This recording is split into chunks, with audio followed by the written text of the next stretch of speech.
Hello everyone, welcome in. It's Friday evening, which of course means it's British Steel Night. Of course it is. Of course it is. There was questions earlier on. Is the stream going to happen tonight? Nothing had been posted out about it. I kept things done a little bit quiet, to be honest, which is one of those things I probably should have mentioned it a little bit earlier. But Mrs. J is out on the lash, which means I'm looking after the kids. So the kids are asleep. That's fine. I've eaten, and I thought, you know what? Time to jump on. I've had a bit of a watch of Y Callum's stream as well, by the way. So you all need to follow Y Callum at the same time as watching this stream, and then so either go back and watch his VOD, okay, or check him out when he next streams, because he's doing a Slough save. He got given a shirt, or he bought a shirt from the non-league shop, and they got Slough, and of course it's just been office puns all night. It's superb. I love Callum anyway. If you love my sort of stuff, you'll love Callum's sort of stuff. He's great. Make sure you give him a follow. But let's have a quick check at the British Steel and Oxford. Happy New Year, everyone. Evening. Welcome in. Look at this. The Twitch family are in tonight. Lewis is in, Rogi's in, Keeney's in, Barton's there. Who else we got? Muro DeCarne. Welcome in, everyone, of course. And of course, everyone who is lurking in the shadows. Of course, you're more than welcome to do so. That's completely cool. Welcome if you're brand new. This is the British Steel Challenge. The plan being is to try and win every single trophy that is available in England, Scotland, Wales and Northern Ireland. Hello, Peter Jan. Welcome. Appreciate you. First time in the stream. Nice to see you. Hope you're well. This, of course, is you're very welcome to be here. Let us know if you play FM yourself or if you're managing, who you support in real life, all those sorts of things. The plan here, of course, is that we need to win, as I say, win everything in England, Scotland, Wales and Northern Ireland. So far, we have won 5 trophies out of 35. Okay, so that's not too bad, to be honest. We're currently in season 7. We're halfway through the season with Oxford United, and as you can see, we are currently third in the table. Right, Rogi, this is it, right? It's 5 out of 35 apparently. Okay, so what happened was we looked into it last week. Peter Jan, first time chatting. Yes, been lurking a few times after I got to know you from the FM podcast. Well, welcome in. Appreciate you being in, of course, and thank you for listening to the podcast. If you don't listen to the podcast, there's the link already. Thank you so much for being part of it. I'm glad you're here, glad you're sort of like chilling out in the background and you've now said hello. It's very cool to have you in, and of course, I'm glad you like the podcast as well. It's very kind. So Rogi, here's where we are. I need to just address this first of all, Peter, and then we'll come back to you in a second. So basically what happened, right, was... Let's have a look.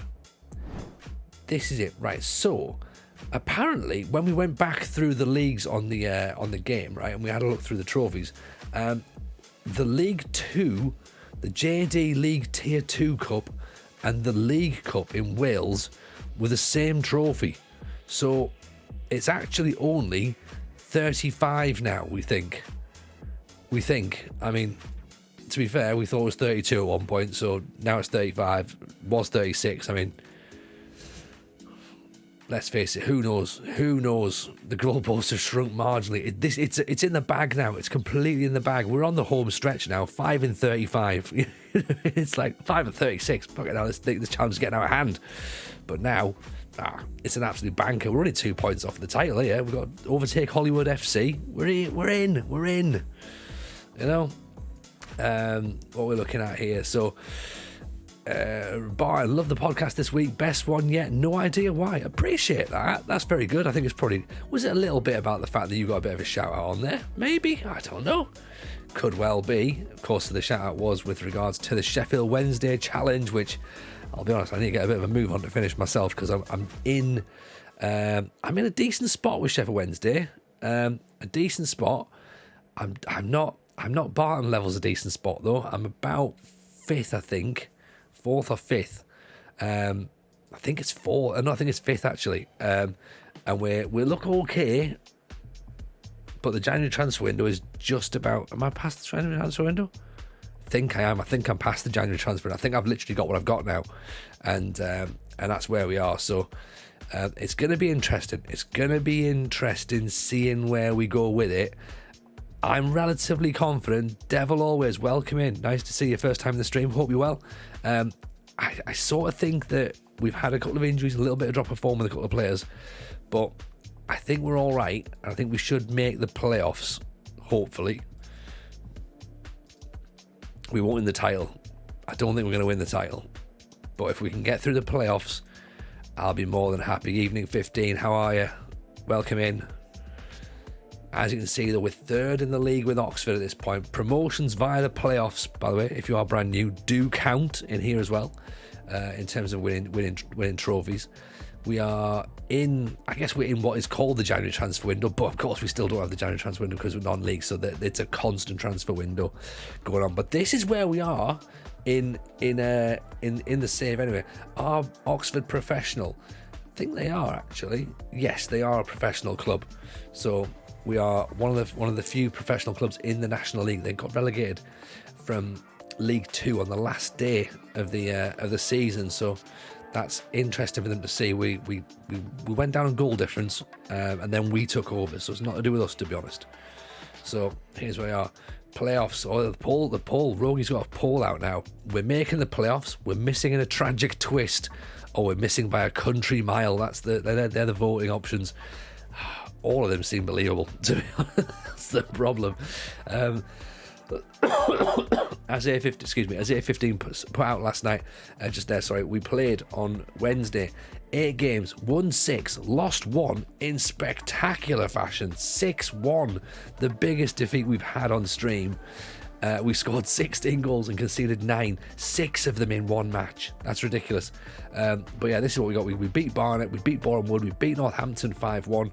We drew with Chester, we beat Eastbourne, we beat Mansfield, we took an absolute hammering at Aldershot. Then we bounced back 2-0 against South Shields and 2-1 against Bromley. In terms of tactics, Devil, this is how we play. We play a 4-4-1-1. So it could be a 4-4-2, to be honest, I guess, because Bangura's playing that shadow striker role. He can move up into a defense, a deep line forward if needs be here. Who's the cult hero? Well, the cult hero here, we've got two, okay? The cult hero, one of the cult heroes is Renford Raspberry, who's on loan from Sunderland. He's meant to be playing. We've agreed he's going to play as an advanced forward. So naturally, we've played him as an inverted winger, and he's doing pretty good, to be honest. He's on a 7.15 now. He's got 6 goals in 24 games, 4 assists, 2 player of the matches. He's starting to come into his own, to be honest. So Renford Raspberry is there as a cult hero. And on the other wing is actually, he's in the chat right now, Rogie, Big Rogie, our mod, renamed his new gen, cashed in his channel points, picked out a young winger. And you know what? He is having an absolute blinding time. 7.12 average rating, 17 years old, 16 appearances in the league, 6 assists. He's now getting 10s in training. I mean, he's the consummate professional. He's the man that we all want to be. And it's a pleasure to see him play. Once, I said in the chat the other night, once he gets his first goal, I can see him getting about 7 this season. So that's my expectations for him, to be honest. Lewis, we can check the Premier League managers for you. You must have left the stream the other night when we did it. It doesn't make for massively interesting reading, but you can have a quick little check, to be honest, just for yourself there, because it's the sort of thing that some people might be interested in. So Man City's manager is Vincent Kompany. Manchester United's manager is Christophe Galtier. Newcastle have Julian Nagelsmann.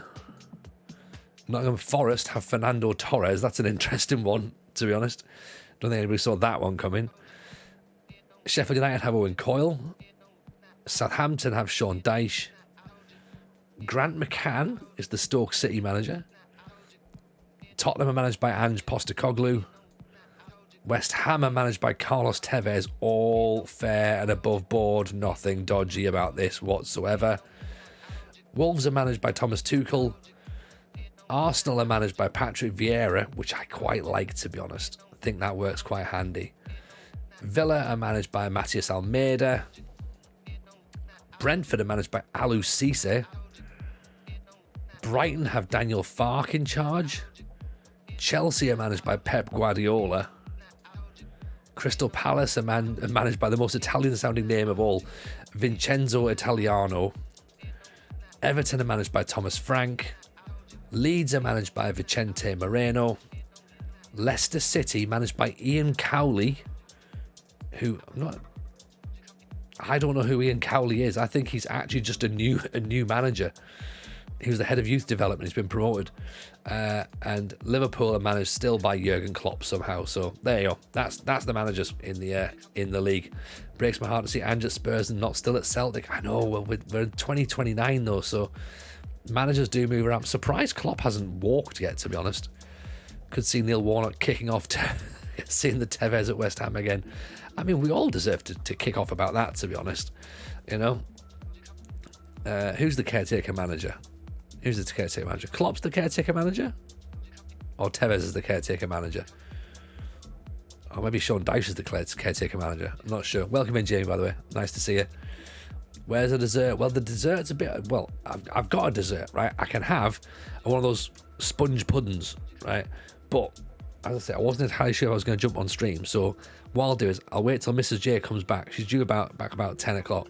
Or Cowley's the caretaker manager. Got you. Right, we'll check in. We'll check in on who replaces them then. Yeah, I'll pop that in the microwave, and we'll have that later on. As a nice little after 10 o'clock treat, shall we? So I can either have a sponge pudding or a Christmas pudding, and either or works for me, to be honest. But there's no brandy butter, so Christmas pudding sort of feels a bit wrong, to be honest. Apparently there are no easy games in this division. We're about to play Dartford, who we're hoping is an easy game. Yeah, well, see, the thing is, Lewis, right, is that, like, we have Christmas pudding in the house, and there's only really me that eats it. Mrs. J has a little bit of it, and the boys, like, they'll pick. But we bought it because we weren't entirely sure if we were going to have Christmas at home or whether we were going to end up having to go to Mrs. J's parents. So we bought one as a backup. So look at that, Rogie, 9.7 in training. I mean, you're killing it, mate. Absolutely crushing it. Calvin McDonald needs to buck his ideas up a little bit. I did see a cream egg trifle. Mrs. J saw that as well, so she was going to buy that for us for stream to eat as well. That apple pie was quite nice, to be honest. Notice how the request for a wage rise was overlooked. Where was that? Where are you looking for wage rises? Are you asking for money already? Where's this? I've just put it in the chat. All right, okay. I mean, well, time to talk about it. Okay, got it there. Yeah, well, I mean, let's have a look, Rogie. Let's have a look. Let's see where you are, right? I mean, you're under contract at the end of the season, so you probably do need a new contract, actually. I come from the promotion party. Am I in the right place? Welcome, Llama. Welcome. Let's get that contract extension on the go there, shall we? I think we need to do that. Welcome in. No. It's a good reminder, Rogie, because if I don't have to pay you anymore, I can lock you down for another year. We'll do that. Welcome, Llama, by the way. Of course, our wonderful resident playoffs panelist, incredible content creator. You know the drill. If you're not following Llama already, how come? Makes no sense. Can't believe you're not following Llama. Let's get him out there for you, so you can make sure you do drop him the follows that he richly deserves over on YouTube, making some wonderful content, so go and check him out. And he also does the manager's seat as well, so which again will also pop a thing in there for. Let's just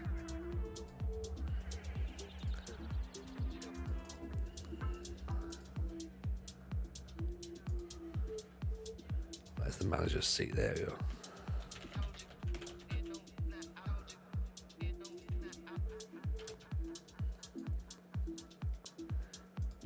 Here we go. There's the other one.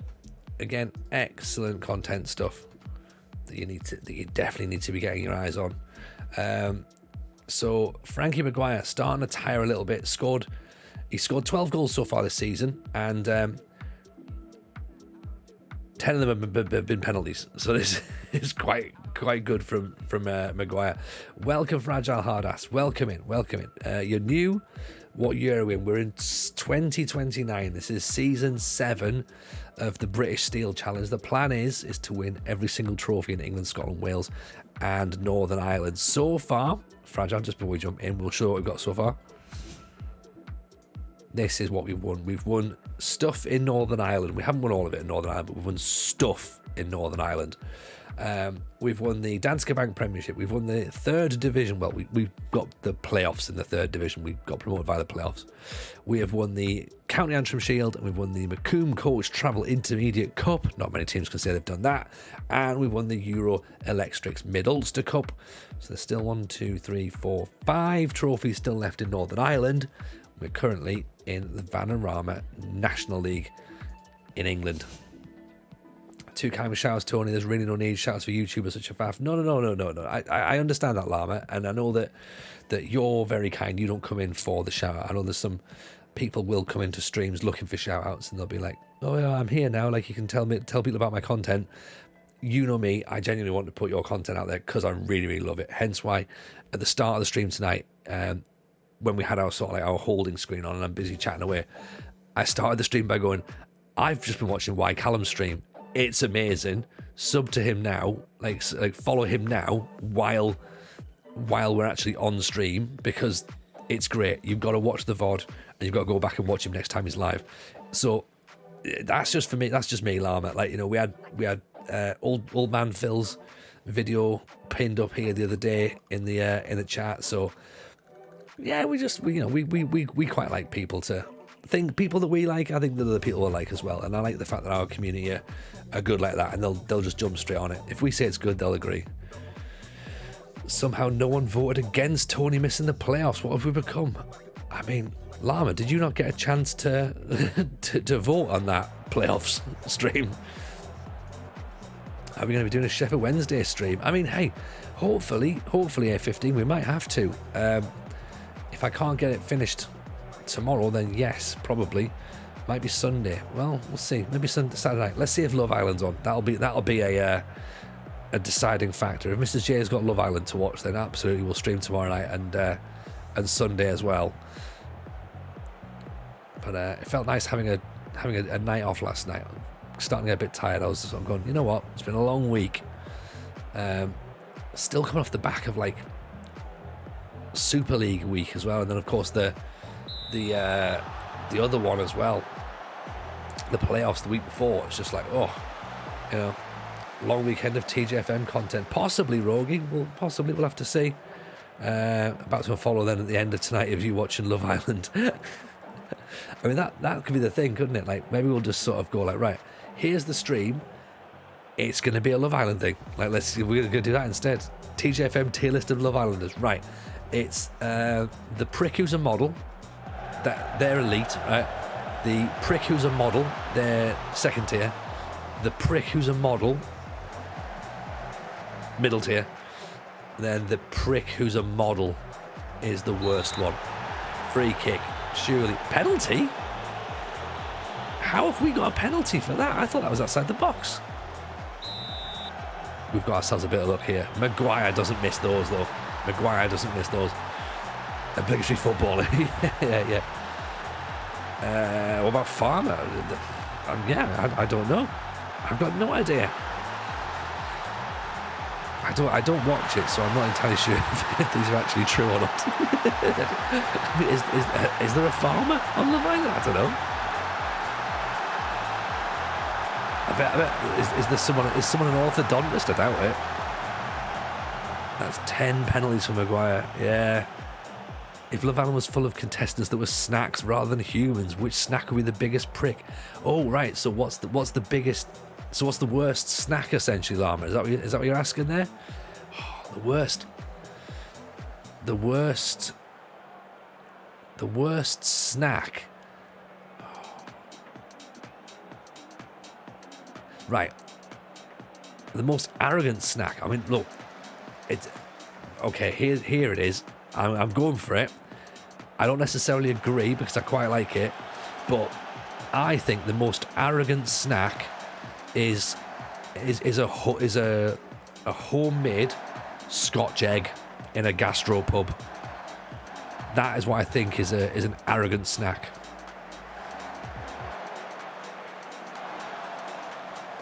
Worst is Twiglets. Twiglets aren't arrogant though. Twiglets know their place in the world. Twiglets know their shit, right? Biscoff Kit Kat, that's up there for arrogance. I guess, yeah, like things that have got Biscoff in for a start think they're better than they are, right? You know, basically they go, how about we put Biscoff in there to make things better? Or maybe it's not even that. Maybe the fact that, right, what we've got here is a bit shit. Can we put some Biscoff in it? Would that make people interested in it? Most arrogant snack would be homemade hummus at a party. Oh, cobbler Sean. Yeah, that's a good one. That's a very good one. There you go, Jamie. We do indeed have a Discord. And anyone else, of course, wants to come and join us in there. It's a lovely place. We don't have fights or anything. Ferrero Rocher, hey, if it's good enough for the ambassador, then it's good enough for us, you know? Ferrero Rochers are the poshest bits of chocolates we've ever seen. Bounty's not bad. I don't get the Bounty hate, right? Coconut isn't as bad as strawberry cream or orange cream for a start. Llama, a Lindor ball. Oh, yeah. Garish glint in their eye. Oh. Don't have fights in the Discord. Time to slowly hide my open fight night event I had planned. I mean, yeah, there's like, you know, there's a couple of events we've organised, bare knuckle boxing, but apart from that, like, you know, we don't have arguments, is what I was trying to say. And we don't do football banter as well. Artisan bread and oil for dipping. That's, yeah, I get you, Keeney. I get you. A15, anything that has sweet chili or salted caramel. No, I'm not having that. I'm all on board for either of those things. I think an arrogant snack could be Farmer Will. What's Farmer Will? No, we'll see. Ben and Jerry's fish food, garlic Bordeaux balls from Pizza Express. I mean, what, a garlic. Cobbler. I don't want to cover. I've been criticised before for being Tory Jameson, and I'm definitely not. I'm definitely a man of the people. Okay, but mate, if you think garlic dough balls from Pizza Express are like a bit posh, then like, you know, come on, mate, up your game. I think that you can get them in Tesco's. I think like a proper arrogant thing. What about I don't know, like I'm trying to think that, because what do we mean about a snack? Because I've obviously gone with Pizza Express is an arrogance just from Royal Non-Surrey. Like I went with snack. I went to Scotch egg first of all, like, because that's a bit arrogant, isn't it? Like a haggis or black pudding Scotch egg. That's like really, really arrogant. It's just taking the piss, really. Harry Maguire again with his 47th penalty of the season. Maybe we are getting a few too many penalties. We're very attacking, so it sort of makes sense, but we are getting a lot. A group of Milton Keynes fancy crisps that aren't own brand or Walkers are posh. Well, that's fair enough. That is fair enough, then. I get that. We're talking non-confectionery snack. The peak of arrogance is a pickle pork pie. See, this is what I'm thinking. This is like, how far up do we go in terms of the snacks? Because for me, a pickled egg's quite arrogant. Like, it's also a bit rubbish. How much you paying the refs? See, I can see that issue, Jamie, but then I think we dominated the game. I think there's a chance that, you know, like, I'm not saying we're like Man United back in the old days when they used to bomb forward and get a load of penalties because they were committing loads of players into the box. But I think we were on top of them for the entire match there. The first one I thought was a free kick, personally, so I was quite surprised we got that one. But I think, I don't think there was a moment in that game where we weren't dominant. There's no coincidence we get a referee in the Discord next stream. Tony gets all the favours. You hate cheese, Lewis. Right, ban him. Rogie, come on. Surely you can't hate all cheese, Lewis. There must be one cheese you like. What about something like Primula? You must like, even something like Primula you must like. Surely. Or what about like I understand if you don't like brie or like a wheel of camembert. Don't ban people for food takes. I know, but you don't like all cheese? All cheese? Does Philadelphia count as cheese? Yeah. Philadelphia counts as cheese. That's fine. Yeah, that's fine. Or do you hate cheddar, Lewis, or you like cheddar? Because if you like cheddar, then you wouldn't like cheddar. That's fine. Yeah, you like some cheese. That's, oh God, geez, genuinely, Lewis. I thought, I was half tempted to end the stream at that point, going like, I can't believe we've met someone who doesn't like cheese. Like any cheese at all. Like, yeah, checking your hard drive if that's the situation. Do you like cheese? No. What? Right. It's always the quiet ones, isn't it? But then you're quite vocal, Lewis. I thought you wouldn't want to be drawing attention to yourself as like a non-cheese eater. But no, you're fine. You're good. You're cool, right? We're all right. Is it a ban offence? Oh, each case on its merits, Jamie, but it's very weird, isn't it?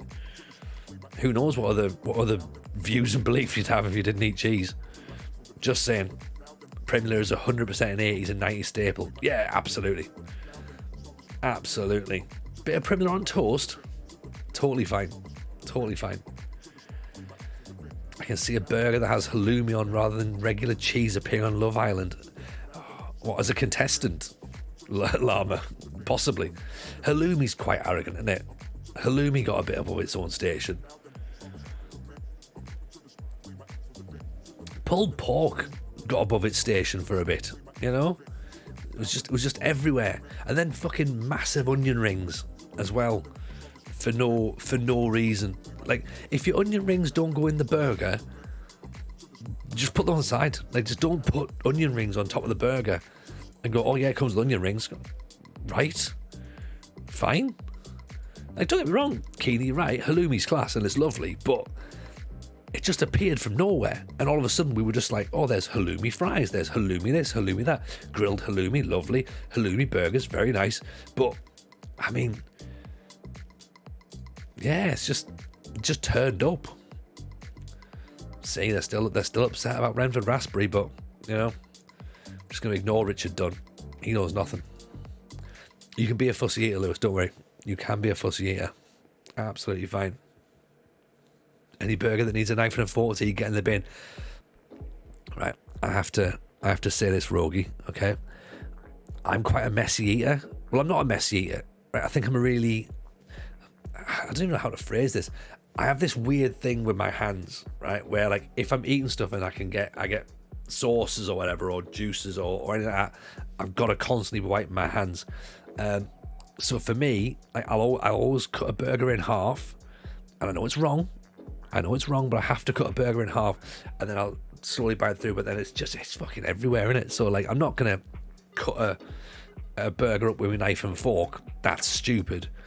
But just to let you know that I do cut a burger in half. I hate Subway. Yeah. I used to like Subway. But I think it was more of a novel thing about, meatballs in a sandwich. Knife and fork at McDonald's? No. McDonald's is fine. If it's a one-hand burger, then it's fine. But if it's a two-hand burger, then it needs cutting. That's the way I look at it. You know, it is a lot of money for a sandwich. It's a lot of money to be asked whether you want Doritos and a cookie to make it worth your while. Like, and a meatball marinara sub is fine. That's all it is. It's fine. Their coffee's not even very good. Their coffee's dreadful, actually. I'll give McDonald's credit. Their coffee's good.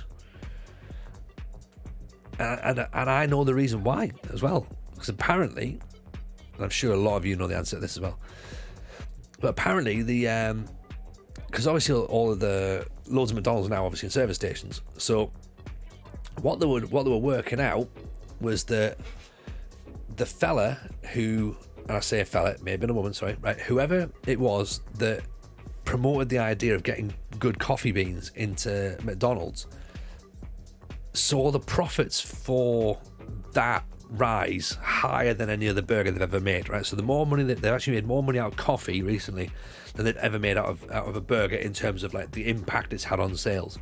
Now the reason being, of course, because with service stations and late night service stations, all that sort of stuff, you go into your McDonald's late at night, you go and you buy your burger, and you get if you could buy a coffee there and then, rather than going to back into Woolworths or WH Smith's and getting a Costa machine coffee. The idea, of course, was to keep everyone in there at once. So once they started selling half decent coffee, they actually realised that was like selling so much more. Selling so much more.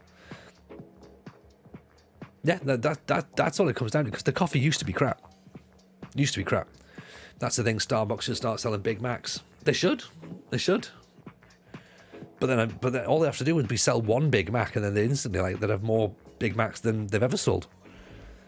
And Mrs. J still claims that she came up with the idea of a drive-through Starbucks. And I'll be honest, I laughed at her when she said that. I was like, that's a ridiculous idea. And now they're a thing. So yeah.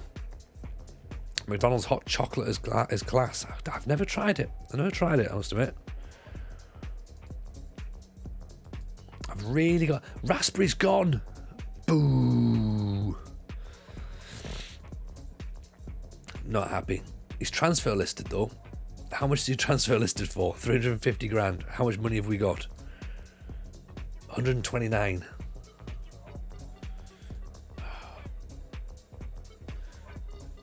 We haven't got the money.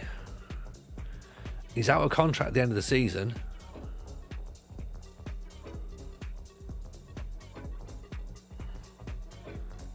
I don't think they're not gonna take 150 grand.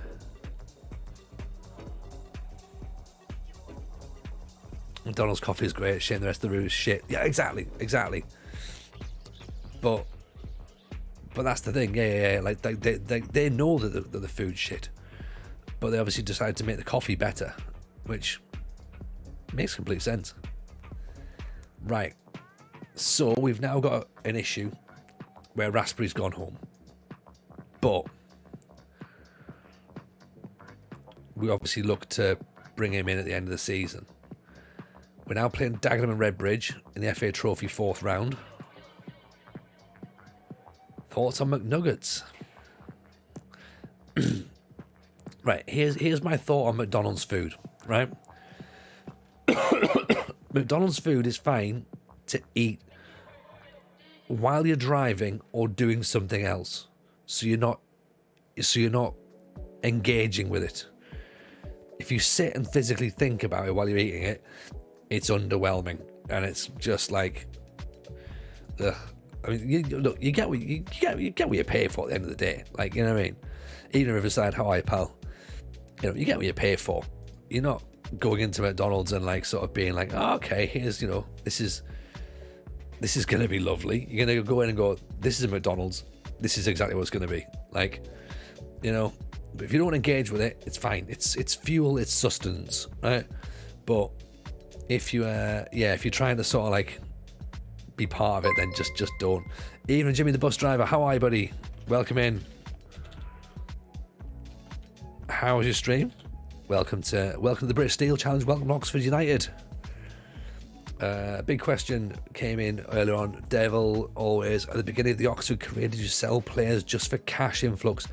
No, we didn't actually. We didn't sell anybody. A couple of players left on freeze. We haven't actually been able to raise any money. There's a couple of players that were expected to leave who haven't. So that's been interesting. But yeah, no one's left yet. So we were given some money to spend. We've moved some of it into wages. At this point, we're now trying to find out a new left winger to come in there. Cass in with the bits. Appreciate you, Cass. Very kind. Very kind. So good to see you again. It's been a long time, but welcome back in. Juventus deducted 15 points. They're now 17th. Yeah. It's not quite the relegation though, is it? There's always something in Italian football, isn't there? There's always some fun and games. Just hand half a mint Viennetta. Yes, Keeney. Now we're talking. Get Vlahovic to the Premier League. Get him to a proper league. Get him to Germany. You know, or get him to another team in Italy.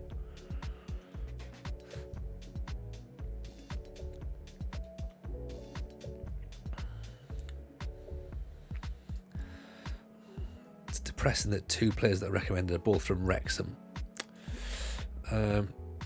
Understandable though. Don't let Gudger read that. No. Get Gudger in here and make him read that, Dan. Make him read it, and then he can learn the error of his ways. The more people that tell him that Mint Viennetta is wrong and he's wrong, then he'll start to back down. Because at the minute he thinks he's in the right and he's not. It's just crazy talk where he's coming from. Yeah. A transfer budget of £62,925,000 in the Championship, and they want mid-table. Mate, if you've got 62 million in the Championship, you're winning that league. You should not be anywhere near the playoffs. You should be champions by about January.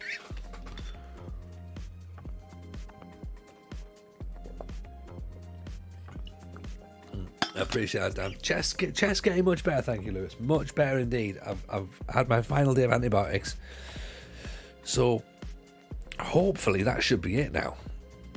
I guess we just got to wait and see, and fingers crossed, you know. But yeah, I feel all right now. I guess just have to wait and see.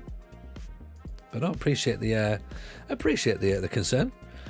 Dilemma is now, do I eat the other half or do I devour this tube of Pringles? Oh, you can't have Pringles after a Viennetta. You can't have savoury after eating sweet. Oh, you're gonna have to take down the rest of the Viennetta, mate, and then eat the Pringles. And then eat the Pringles. Bado in with a 3-month sub. Appreciate you. Prime as well. Thank you so much for that. Of course, Prime is the free way of subbing to the channel if you want to do it via Amazon Prime. Link your Prime to your Twitch. Cost you nothing. Bezos has already got you back. He sorted you out on that one. You get a free sub to any creator on the platform. You can use it any way you want to be.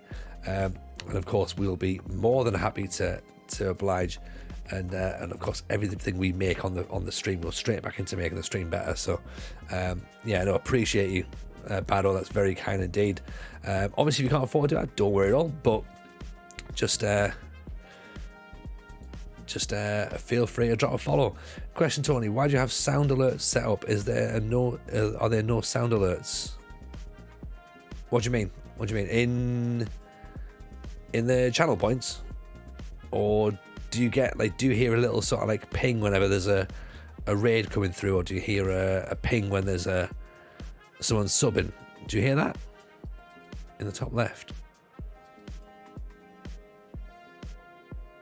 To right. Sound alerts. What? Whereabouts? Where am I looking? In the top left, where?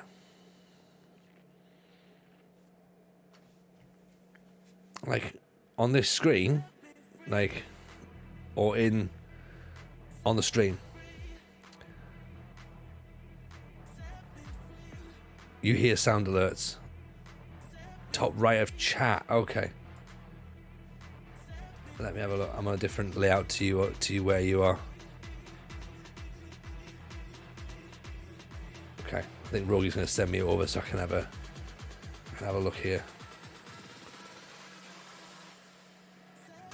Oh, I know what they are. Right, so they're like sort of things that I can add on, like little bits of what I do with my that's what she said. Normally I run them through the stream deck, but you can have them playing on the stream so that you can use your channel points for them as little sort of like, I don't know, air horns or whatever. But I don't know what I can do. Check the Discord message, a built-in thing for your stream where you can clips set up. Maybe you did one for That's What She Said. None of That's What She Said was done via the stream deck. But if we can do it and we can load clips on, then yeah, I'll have a look at that. We'll see what's what. If it's something that we can do and play out, then we'll have a nosy at it. But I don't want it to turn into like a shit local DJ, just like, you know, wah wah wah. I don't know, that sort of thing going on. But I'll look into it. I don't see that on my screen. You see, I've got a different screen. You can charge bits for them and make them free. Yeah, that's a worry. That's something that goes. That's definitely something that can disorientate. I think is probably the best way of looking at it. Yes, Inky, 15,000 does get you a dessert. A mint Viennetta, bring a mint Viennetta on. Do that. Tyrrell's crisps can fuck off. You're right, Bado. Absolutely. Awful things. Kettle chips. There's an arrogant crisp. There's an arrogant snack as a kettle chip. Sound alerts aren't allowed no more after I spammed the Stone Cold Steve Austin button. Bugles. Do you mean bugles or bagels? Bugles. Either or.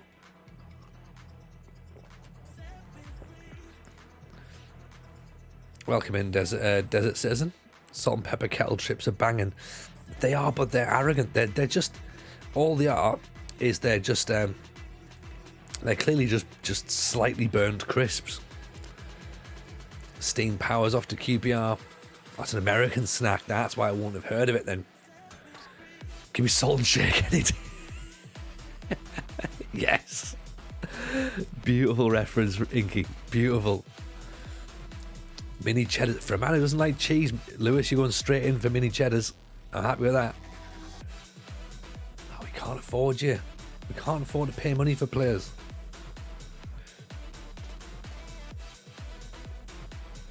Bear crisps with a salt chaser. That's pretty much salt and shake though, isn't it? Frazzles, says Chris Spencer. There we go. Frazzles, man. Yes. Big fan of Frazzles. Right, who can we nab from Linfield on loan? Who's our left winger? Evans ain't gonna come, is he? Let's be honest. He's a first team player. Pickled in Space Raiders are elite liberal overload. They're elite, and you know they are.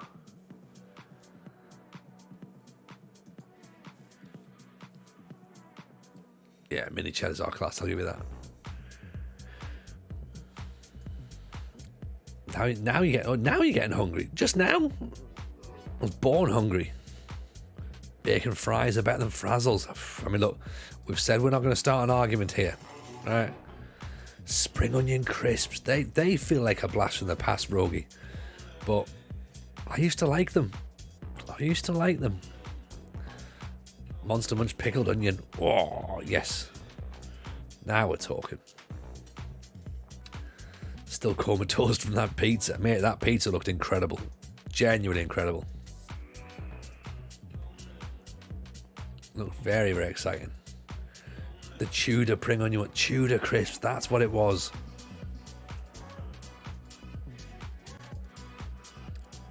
Canny bag of Tudor. Cheese and onion McCoys. Was filth. It's worth being just shy of 20 quid. Mate, if that was 20 quid, you've done well there. You've done very well. There's a lot of pizza there for 20 quid. Dara Costello seems very, very expensive. My take on them, they know how to stay their welcome, come back in a shop for a couple of weeks and then disappear for a year or two. Yes, that's right. They're not staying for long, are they?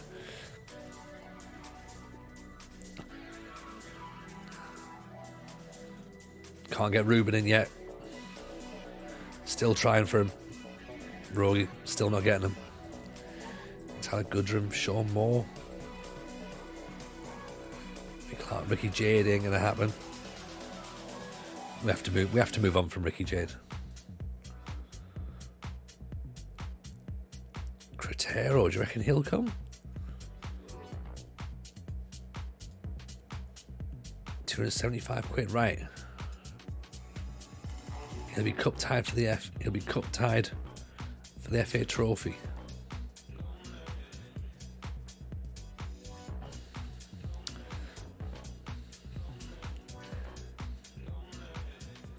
We played Cotero as a left winger, didn't we?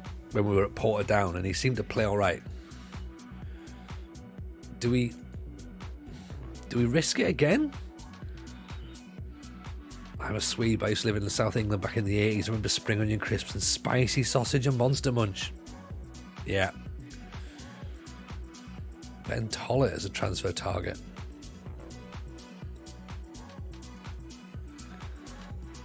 Who's Ben Tollett?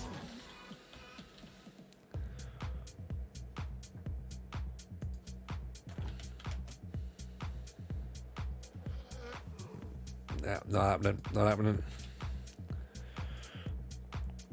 Luke Billam, 6'5". Certainly seems like he'll be the right size.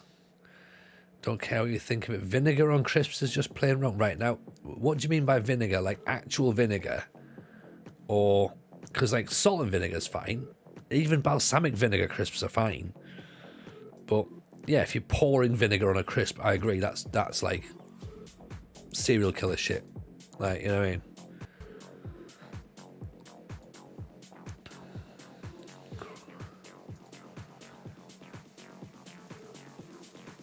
Trennan Crawford. Balsamic vinegar crisps. Tory Jameson strikes again. I knew the second I said it, I knew that was going to come out. I knew that was going to be like, oh, here he goes. Yeah. The Labour councillor doth protest too much, we think. They're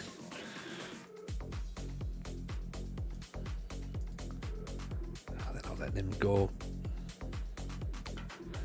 Alfie Doherty isn't going to move, is he? Aaron Corpel's going to be playing too much. Kayla Dunn, I think, is too old. G McKenna, 28 again. I think I've known Tony why doesn't release a hope vote Tory. No, absolutely not. Absolutely not. Never. What's the best English conference team to start with? Well, depends upon your definition of best, Devil, and how you want to play, because you could probably argue that the best one to start with, if you want to win the league and get promoted in the first season, the best one to start with will be Wrexham, right? That'll be the best one to start with, because they've got the most money, so you should theoretically be able to buy those players to get out of the league. That's if you want to just do it in one season, right? If you want to have a little bit more fun, okay, you want to play with teams like Dorking, you want to be teams like Gateshead, you want to be teams like Darley, you want to be Dulwich Hamlets. They're the best one. They're the best ones to be. Stockport's good. Oldham Athletic, former Premier League side, but you've got so much pressure with them to get them straight back up. So, and they've got no money as well. So those sorts of ones, they're the fun ones. They're the ones that I think, they're the ones that I'd recommend, personally. But yeah, if you want to be straight up, then it's Wrexham and Notts County, really. Alex Reid, classic striker for non-league.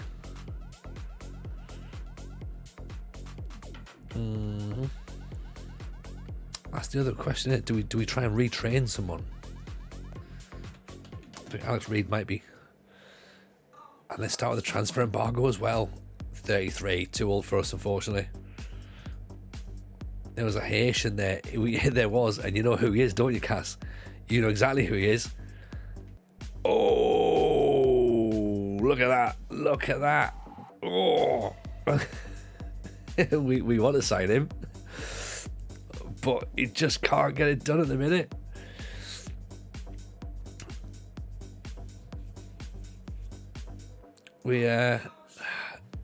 He's not going to get a work permit, obviously. They don't want him to come on loan, although we will try, but it's not going to happen. But it would be lovely. It would be lovely, wouldn't it?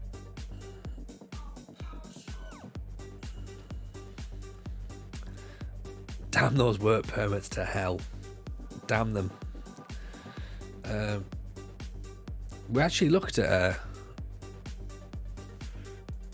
we have of course looked at Hewlin.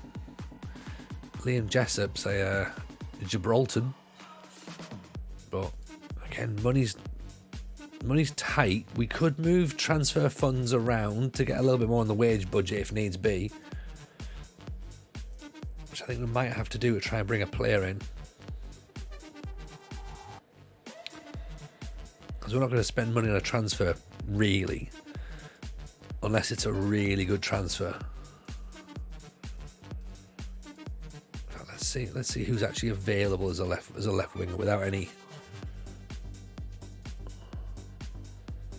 I mean,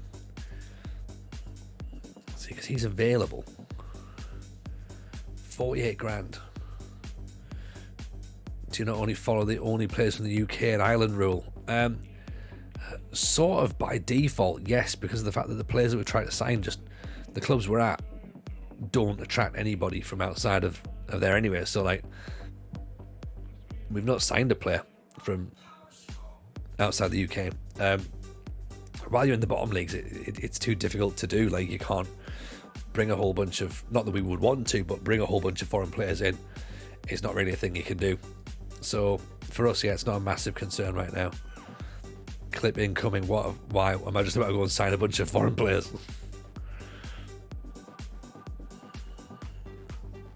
What have I done? What have I done? What have I done? Let's have a little look. I mean,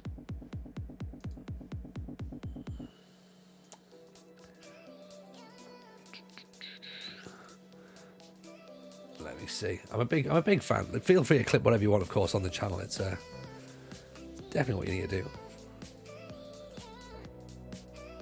I can't see. I'll wait until it's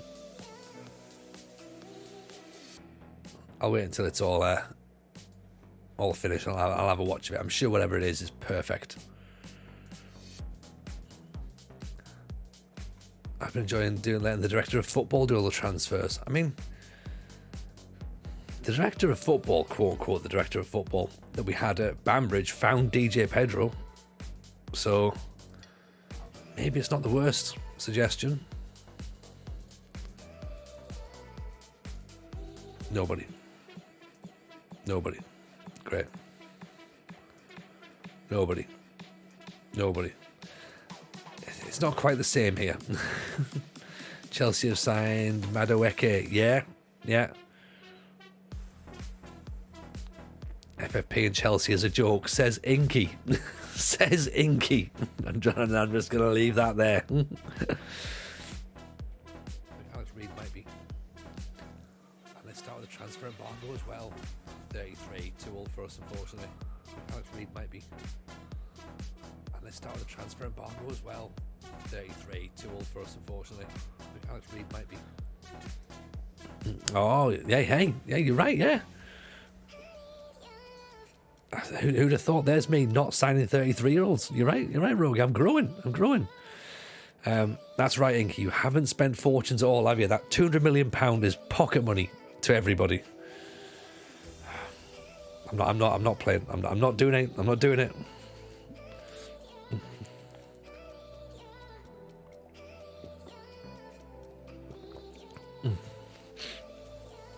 Break the bank for an Indonesian striker. Get it done. That's what we need to find out. Right, where are we going? I need someone else who's going to play as this shadow striker now, actually. How long's Bangura away for? He's away for... Oh, he's away till February. You have just spent what others have spent around you, but you went from spending quote-unquote nothing ever, remember? Jordan Gold, appreciate the follow. You spent £200 million in 1 year, 1 calendar year. So I think it's actually a little bit more than everyone else. And, you know, if you're arguing that you've never spent a penny before that, then it does take you from relegation to competing. Plus, of course, let's not forget that Joe Linton was bought by Mike Ashley, as was Almiron as well. So there's another, £60 million, £70 million worth of players that have helped. So we'll call it 300. No, we'll call it 200 million. We'll call it that's what it is. But, you know.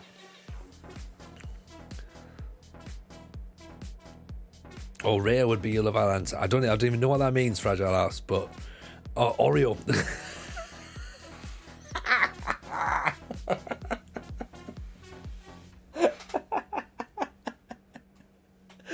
I'm really sorry. I thought Oreo was a person in Love Island. I hadn't realised you said Oreo.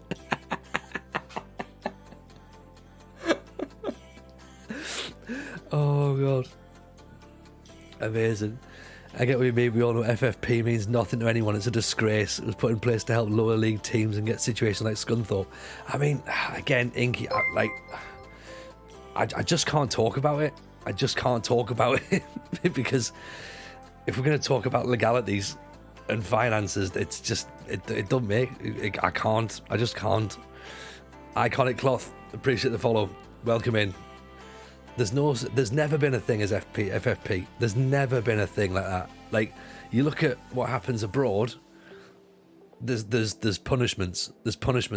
But in England, it's just swept under the carpet because it's like nobody cares. Nobody gives a fuck. Like, and then you look at all the stuff that surrounds your takeover, it's conclusive proof that nobody gives a fuck. It's all about making sure that the TV deal is more expensive every year. And, you know, that's all it is. Like, you guys turned up with the whole, like, oh, we're not owned by the Saudi Arabian government. You know, and then the Premier League just went, how much money would we get if we agree that you're not the Saudi Arabian government? And then you gave them a whole load of money, and then they went, yeah, you're definitely not the Saudi Arabian government at all. Definitely not. Definitely not. No. And nobody cares about the Premier League. Don't care about the lower leagues. They don't care at all. They don't want to. They don't have to care. They're just not bothered about anybody else. They're bothered about protecting their own income. That's all they're bothered about. You know? Yeah. They were pinning on piracy of their football. You know, of their broadcast. But yeah, Cass is right. Qataris are going for Liverpool. That was all. Apparently, the bidding started 2 weeks ago. Was it something, Cass? I think. I'm pretty sure that's what I was reading. Mrs. J is not happy at all. Mrs. J is now in the position you are in, Key, of being conflicted. I think big clubs are nothing more than money laundering operations. Yeah, well, definitely money making operations. I'm not sure about money laundering. Jordan Gold, what team would you recommend to start a new save with? I mean, what sort of saves do you like, Jordan? We'll start that as a first question. Do you like a long-term save? Do you like a short save? Do you like an easy save? Do you like a difficult save? Do you like, do you want like a journeyman? Do you want something? Yeah, sports washing, absolutely, and definitely not money laundering, because it's like nobody makes any money. Nobody makes any money out of football.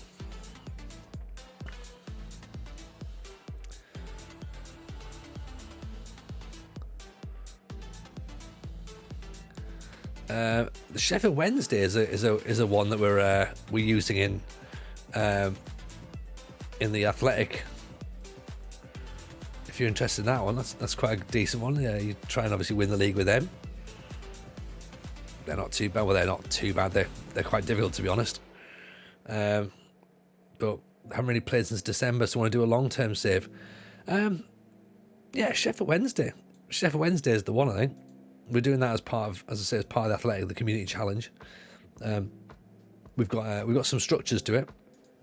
We want to kind of try and have. We're doing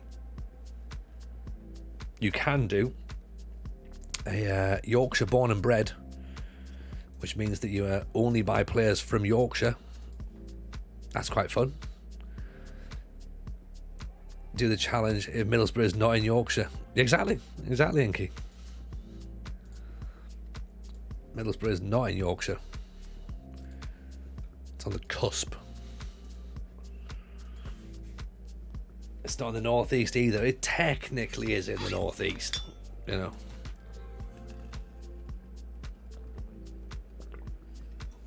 But it depends on where you classify the northeast and where you see that finishes. Notts County's good, yeah. Get them back up. Oldham, get them back in the Premier League. After this season, one journeyman started as Leyton Orient, currently second in the league out of all the domestic cups, so just the league to concentrate on. Lovely iconic cloth, lovely. That's what I like. That sounds great, to be honest. Let's see if we can move that down.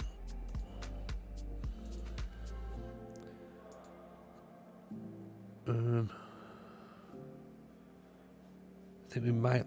You know what? I think I'd rather have Segoe. So I think let's move the money again for him. We're already at the bottom. We can't afford this guy at all. Zip, absolute zip. Right, it's not going to happen. He's going to have to go somewhere else, and we're going to have to make do with Mordner, who seems all right, to be honest. Knock the ball past opponents, gets forward, runs the ball down the left. That's what you want. Sweden, yeah, Scandinavia. There's one. Ever tried doing Southend? I haven't actually. No, I haven't tried Southend. I must admit. Mighty Oxford says Quiet Sloth, truly the greatest club to ever play in a 3-sided stadium. Is that the thing, is it? Did they never get that final stand built up? I feel like we should do that. We should probably do that. I beg we listen to Oldham chants on YouTube for 10 minutes. No, we're not doing that. We sound like a Geordie to the southern here in the northeast. And to be honest, yeah, and it's the same with us as we go down the thing. Like the second you get past Middlesbrough, you're essentially in the south. Like, you know, everyone sounds the same. You know, I don't know how close to London Colchester is, but they're Cockneys as far as I'm concerned. You know, Manchester and Liverpool isn't the South Cast. Manchester and Liverpool is the Midlands. That's where that is. I don't think I can't bring myself to say they're in the north, but I know that obviously that would upset everyone who's in Manchester and Liverpool.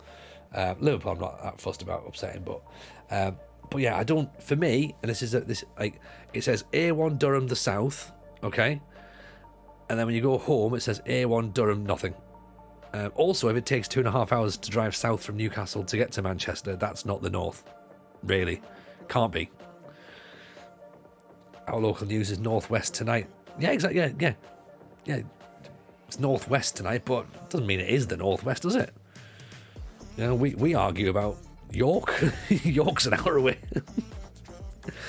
Everything north of Watford is the north. Yeah, exactly. Carlisle to Borough is the boundary. Durham, I'd draw it even higher. Just Durham, just get it off. Because the thing as well, once you go to Newcastle, you've then got another hour to go up north to get to Scotland. So I'm happy for the northeast to be classed as southern Scotland.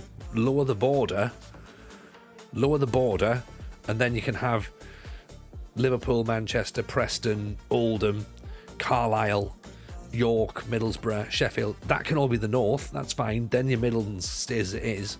But I think the northeast then becomes southern Scotland, which I'm totally fine with as well. Absolutely. Oldham is north. You can't change my mind.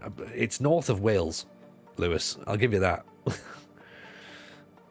As the head Scotland representative, I only want Manchester and Carlisle. I mean, that you've got a big gap there, Rogie, and Preston and Altrincham. An hour from Newcastle to Scotland, you're driving backwards with a handbrake on. What do you mean? It's not that far to Berwick. It's an hour. Yeah, Berwick's an hour. I forgot we've actually got a match to play. We're an hour in. We've not even got anywhere near playing a game. I don't even know who we've put in the side at this point now. Just who knows. 45 minutes to an hour to Scotland. Yeah, once you get past the Metro Centre, easy. Walk with Jedburgh, Berwick. Yeah. You can get to the border in an hour. Worst football club in English football. Who is it and why? In what sense? In what sense do you mean worst football club? Because, like, do you mean like as in the shittest team? Or do you mean like a team who you just hate? What about Essex? That's Jordan. I don't know. I don't really know where Essex is, Jordan. But again, I presume it's definitely Scotland. They're definitely southern. So they might as well be Cockneys as well. But yeah, I think everyone's got it right. MK Dons are the worst. They're not real. Essex is London. Yeah, probably.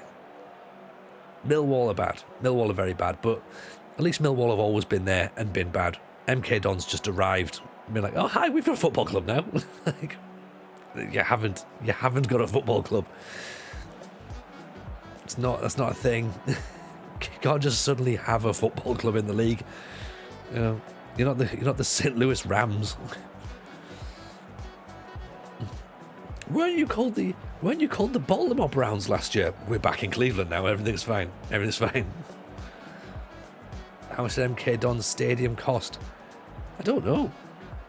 Happens in America with the NFL, doesn't it? It does. But that's the thing. But no one's ever had a franchise move club in the UK before, and it just felt weird. And even franchise moves in NFL feel weird. Like, how can you be supporting? We use the Raiders, for example, right? How can you be supporting the Los Angeles Raiders. Then all of a sudden find out that this next season they're called the Oakland Raiders. So in Oakland, where you live. So your team moves, and then they come back to Los Angeles, and then they go to Las Vegas, and all this time you're going, who do I support now? But then Baltimore have had the Ravens, because at one point they had the Cleveland Browns playing for them, and you're like, I don't get this either. It just doesn't make any sense. The whole franchise movement makes no sense at all. 50 million for the MK Dons Stadium. I mean, it's good, don't get me wrong, and it's classified for European football, which they'll never get. But it'd be fun if Dons get relegated 2 games against AFC Wimbledon. Yeah, well, they had that last year, didn't it? I think wasn't last year the first time that Wimbledon were above MK Dons. Chargers spent $5 billion on a stadium without walls. Wow. Oh, Spurs fan, I'm ashamed of the game against Man City. Well, Man City are quite good though, Jordan. That's the thing. They're quite decent. I think it just shows how good they actually are, isn't it? They can be 2-0 down at half time. They're basically the Bailey Katamari. Offside bullshit. Be 2-0 down at half time and still come back and win 4-2. That's a team of winners. Stadium cost $1 billion, yeah. And again, you've got to use NFL money to pay for that as well. Which I've not seen an NFL game at Tottenham, but for as much as I don't like the idea of Wembley, I do like Wembley for NFL. If Winkleman had found a club in MK in the 10th tier, a town the size, we'll probably have to go to League One by now anyway. It'd be a plucky success story. Yeah, I get that, Llama. I get that. If they'd done things the right way, you're right. But I think just to be helicoptered in and just drop down, I think that's what people took the exception to. Plus, of course, we lost Wimbledon. We loved Wimbledon in a weird way. It's Claudia Winkleman. Is Winkleman not the Fonz, or is that? Did MK ever give the club history back to Wimbledon? I don't know. Not really sure anyone knows what the answer to that is.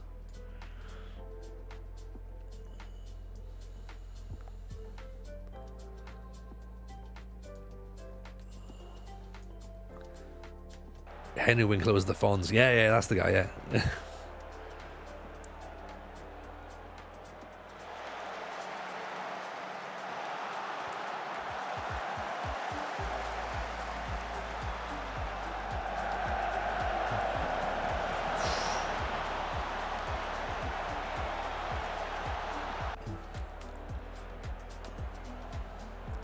You see, I'm conflicted with the MK thing.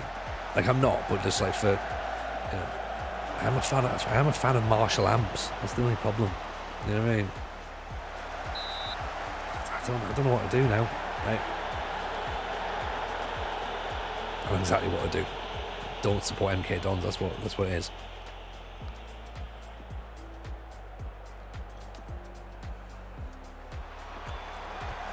Oh, off the bar.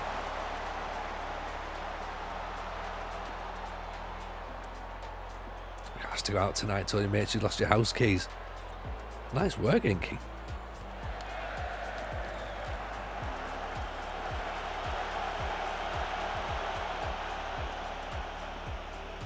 Yeah, I'm just waiting for my phone to go off for Mrs. Jane and be like, can I come back in, please? Which she will probably happen any moment. The next half hour or something. Then I can go get me dessert, can't I? Great ball at the top. Calamari nods it down. He's offside though. Calamari 6'4", 6'3". Extra time. I told you this is why we had to do extra time, isn't it? Oh, players are pissed off. I haven't kicked her out of the room. Kicked her out of the house, mate. Out of the house and go and hang out with your real friends. You know? MK Ice Hockey's okay. Rod Stewart's son Liam plays for them. Is that true? You're a man in the know, Nige. Is it MK Lightning? Is that what they're called?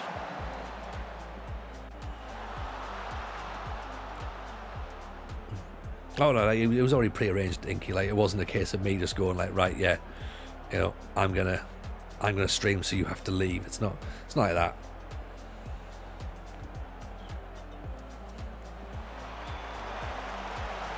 Definitely nothing like that.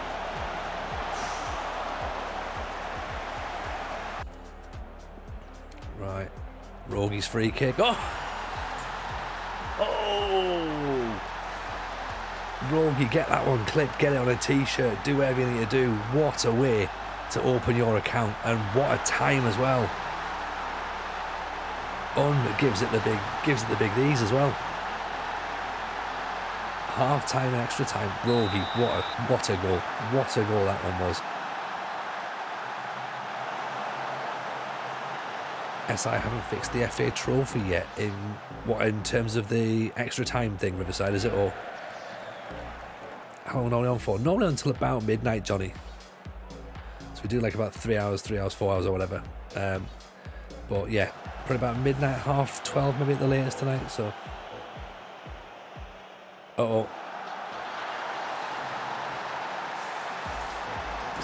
there's no way he's offside. It's clearly on. Had extra time, one game went to a replay instead of penalties. Yeah, you get the option. You get the option on it, I think. There's an option to play extra time if you want, or go straight to penalties, which I believe is correct.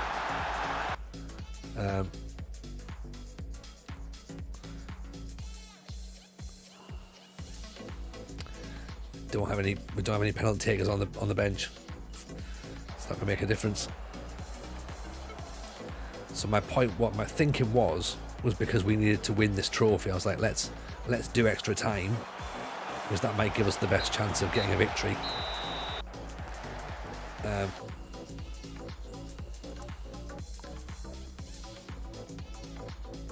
Been out since COVID, yeah. To the VAR in the lower leagues, no.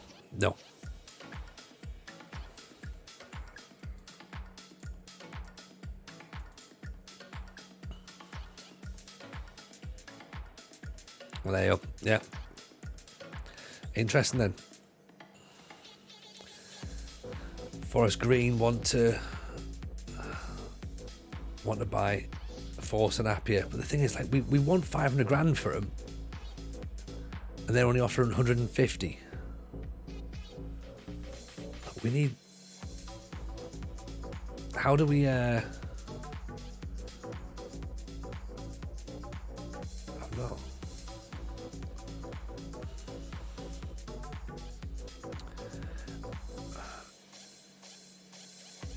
I think we're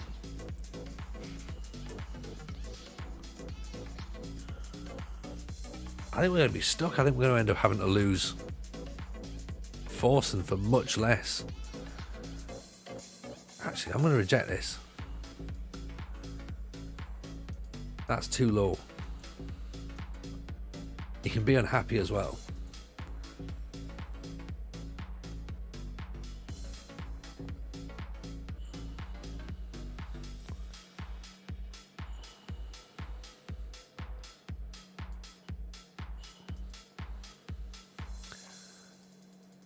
I'm saying 180 grand for. I want.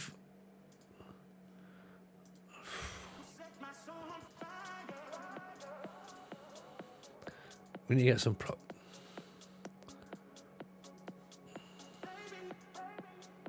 Right. Super Rogi goes ballistic. Damon and Redbridge are atrocious. Nice. Yeah, no, Lewis. No, we're not doing it. We're not doing it.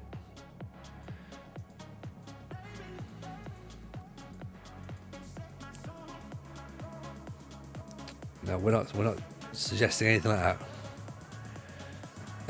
No, we don't stream on Facebook, Jordan. To be honest, I need to update all the Facebook stuff, because it's to be sort of like promoting things with Twitch and then with YouTube and stuff. So I need to be a bit more active on there. I don't know what to put on there, so we might. This is a big might. We might look into streaming on TikTok at the same time as Twitch. There's a couple of people are doing it, and it seems to work quite well for them in terms of like additional engagement and people coming in and finding that. I don't know who mods TikTok, Rogie. I've got no idea. Presumably TikTok itself does it. I don't know. I've downloaded it. I've got a couple of conversations I have with a couple of people, but I don't fully understand it. Do people outrage use TikTok?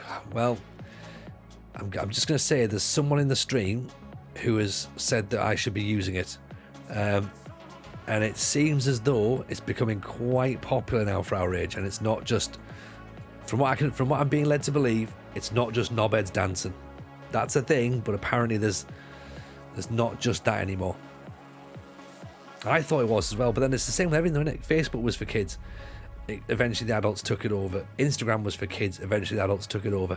Twitter was for kids. Adults took it over. You know, preaching FM to the young ones on TikTok. I like it. No, we're not going to preach to the young ones. We're going to go to the adults.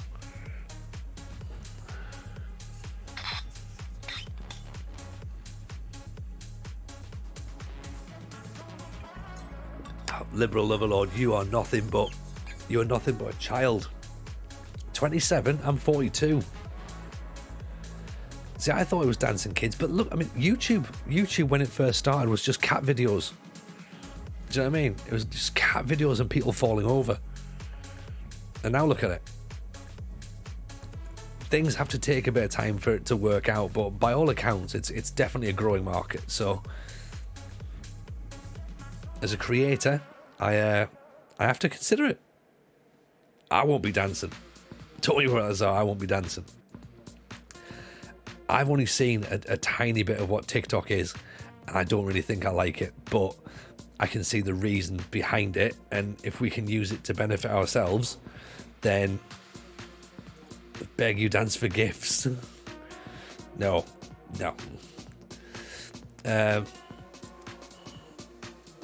No, if we can work away where it works for us, then we'll look into it, you know?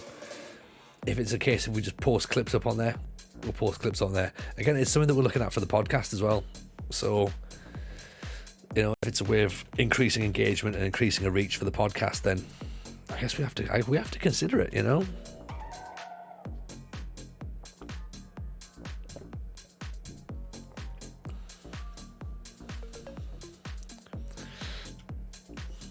Yeah, that's the thing, Cass. Like, and you know, like you're quite social media savvy.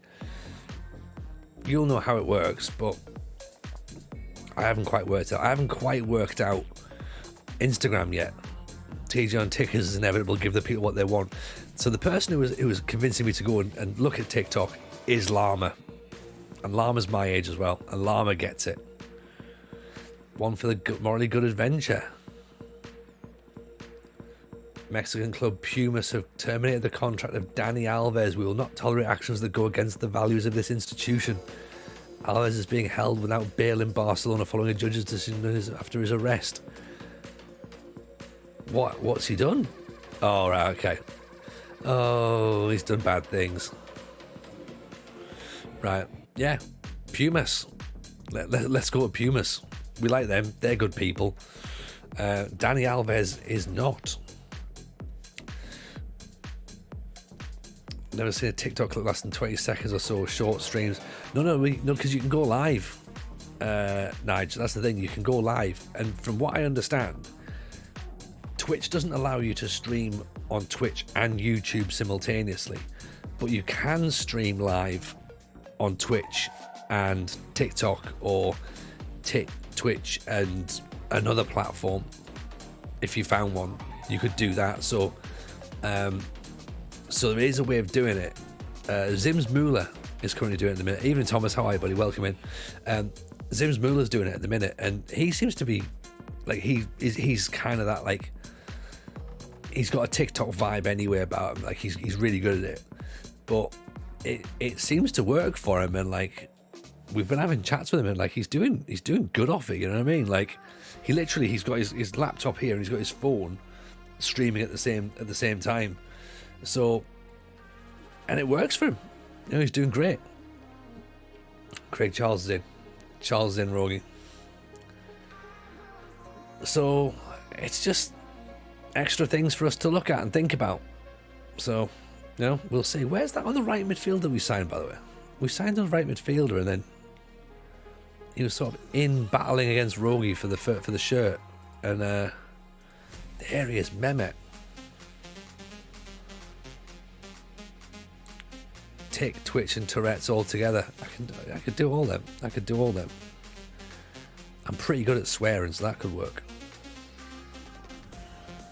Appia Forson's going to have to sit this one out because he's I don't think his head's in it.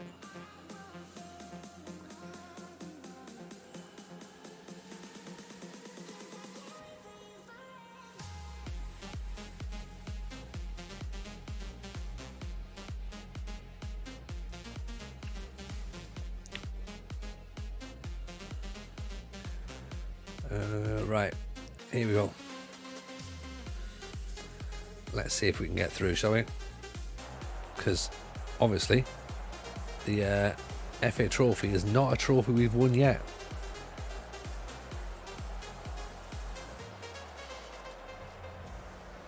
Big FIFA streamers doing both. Yeah, exactly.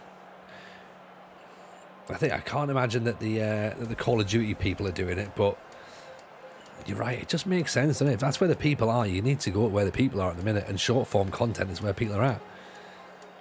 You know? And if that's what I've got to do, then that's what I've got to do. You know? We'll try and work it out. Awkward middle-aged man tries TikTok. By doing everything that people on TikTok don't like.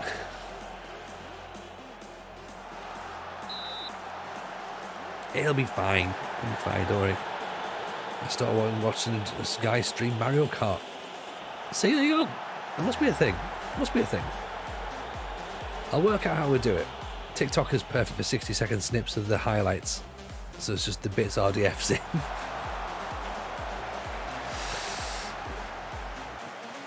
Yeah, the good bit you mean, Llama.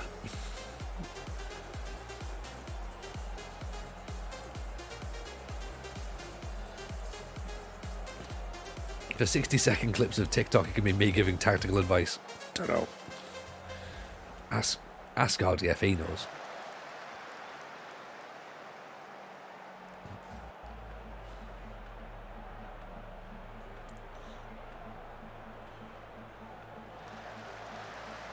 But yeah, I think it's one of those ones I need to have a little bit more sit down and think about it. Try and work out what it is and how we work it to our advantage.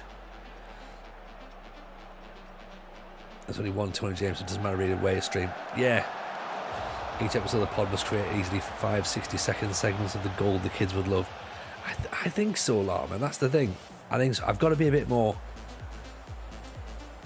I've just got to be a bit more, like, sort of confident with it and be like, yeah, no, that's a funny bit. That's a good bit. You know? I've just got to commit to it and be like, that's a good bit. Put it out. That's a good bit. Put it out. It's slightly different though because of the fact that we don't record it like a full live record like what we used to do with FMT. So there's bits where I'm like sort of reading off scripts and stuff, so I'm not looking at the camera, which is fine. But again, I've got to get over that bit personally. So it'll all edit together. And that's the thing, Llama. It's about creating hooks, you know, and like if you get it. Just get it in there and it works, and then it's just need to do it, because like a tweet, no one picks up on tweets anymore, like for things. Even Twitter's full of video content now, so you need to be making video content, and if you want to get people to engage with stuff, then you've got to make things that people want to engage with. So, you know, that's what we'll do.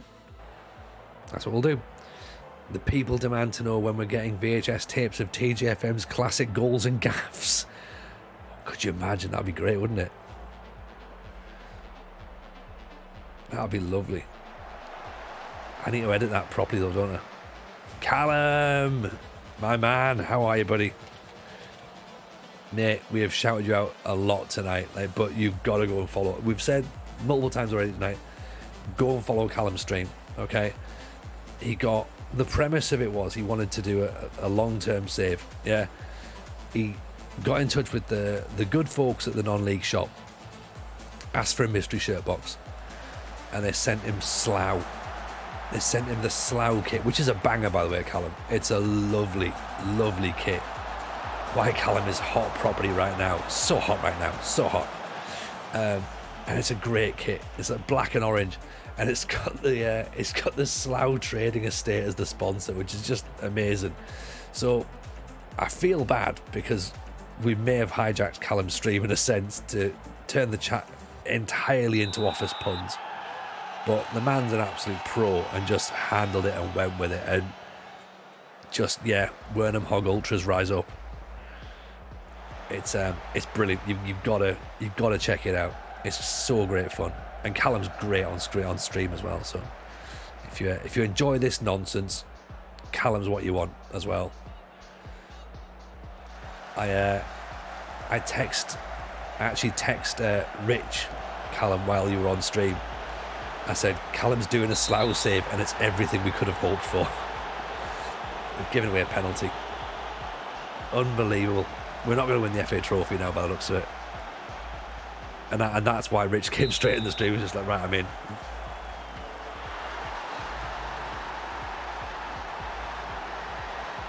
But yeah, no, it was so much fun, man. So much fun. And you look like you're having fun as well. That's the main thing. We have to make a change. Because this ain't working. Very direct.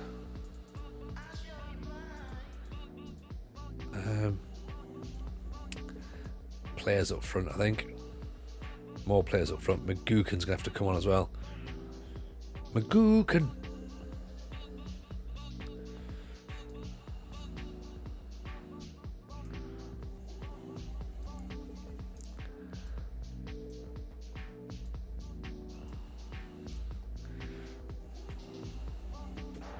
Go for it.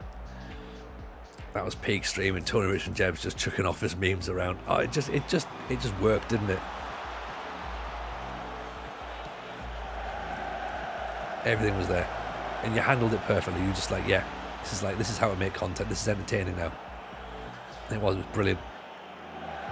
Am I okay to say, Tony, doing a self-promote on your stream, mate? No, I'm chatting with it, man. Don't worry about that. Like, I've opened the conversation. Don't worry. Like, I'm having it, so just you, yeah, if you want to tell people when you stream, do it, man.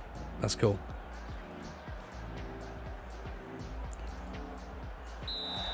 Normally we burn people for that sort of stuff, but I've opened the door. I've allowed that to happen. Mondays and Thursdays 6:30, and then what you do is you watch Callum until about 9, and you come and join us. That's what it is, you know. Come on, Oxford. You've got 10 minutes left to get a goal. Raid guaranteed. Sorry, that made it sound like I was sort of going, yeah, you can promote, but I get something out of it as well. It's definitely not that. Definitely not that. Step up more. I don't know if stepping up more is the right idea. Maybe we have to drop back more, but 10 minutes.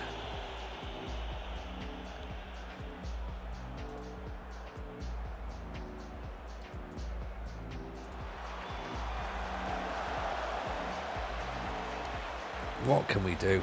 What can we do? It's gonna have to be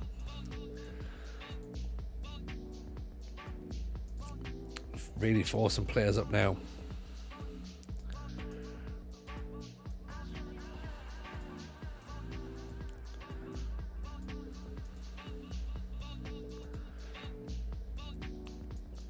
I want to start a European journeyman type save moving clubs after a few seasons and suggesting what nations to add and what level of teams. Personally, I would add all of the nations bar the top 5. I would just literally, I would do Europe first of all, Rian. And I would avoid the top 5 nations and have an interesting journeyman first. But that's just me. How are Oxford? Oxford's good, Callum. Oxford's very, very good. We are just about to get knocked out of the FA Trophy, which is a bit of a frustration. So that's that gone now. Right, so we can't win that trophy this season. So that's a shame. We're about to lose one of our most influential midfielders. He's kicking off because, well, to be fair, he wanted to be sold last season anyway when we got relegated, and we haven't sold him yet. So that's the thing. So I'm just going to put, actually I'm going to slightly update these colours now. So that's a red, so we can't win that, but this is what we're fighting for right now. I'm going to put that in yellow.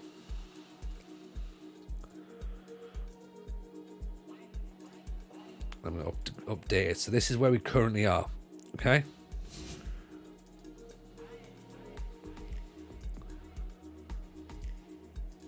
There. Right. So that's gone. FA Trophy, we can't win. Can't win the FA Trophy, but we are still on course for potentially getting something in the Vanarama National League. Okay. So we'll keep pushing on. Fingers crossed. Rogie, time for me to pop away for the night. Drew, short straw at work. Oh, mate, no worries, man. No worries. Don't worry. Appreciate you as always, Rogie. It's always lovely having you in. But yeah, thank you for that. Take it easy, buddy. And congratulations on your first goal as well for the club. It was amazing to see. Nigel, I like Slough, used to go there several times a season in the 80s. Hey, we'll see. It's not changed much either, has it? Dropped a bomb on it, made 30 quid's worth of improvements. FA Trophy winners 2030 has a nice ring to it. It does, doesn't it? It does. Anavar 52 question mark. How can I loan a player out who is on the development list? Is listed for loan, has high potential but not first team ready. I've got 2 youngsters who have lots of potential, yet no one will take them on loan. It depends upon several things. So the loan market for a start, and restrictions depending upon where you are, what club you are. Are you wanting their wages covered? Because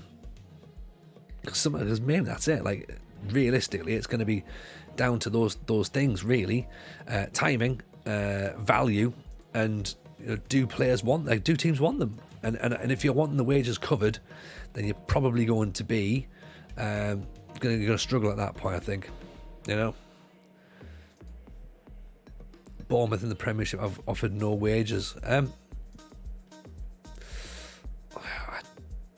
Maybe they're just not attractive prospects.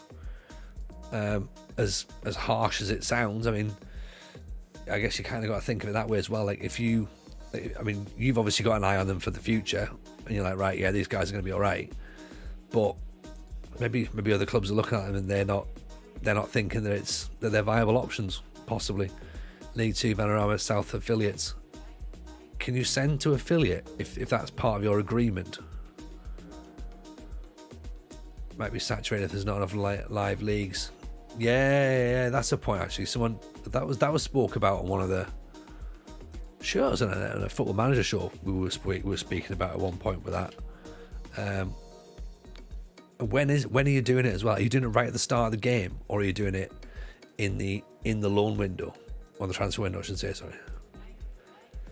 Because if it's right at the start of the game, you've also got to remember that the clubs have already done their business, really. Like, the game already understands that people have done their business already, so there maybe won't be as much interest from the start. You're closing the January transfer window. Okay, so basically everything I'm saying is completely incorrect. You won the opening stage of Progresso. Yes, would you? That's beautiful, man. Well played. That's great work.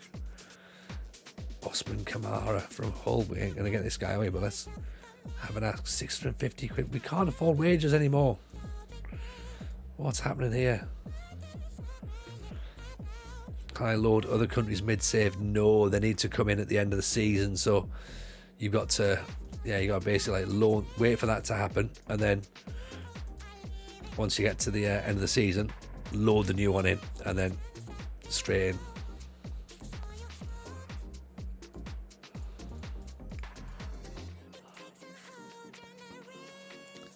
I mean, I hope that the season hasn't fallen apart because Raspberry's gone.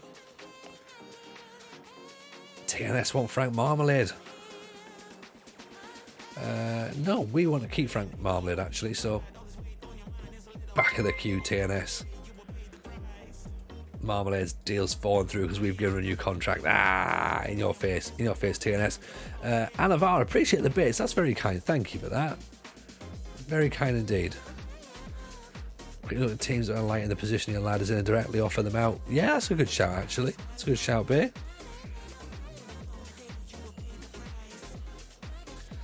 So Maidstone next.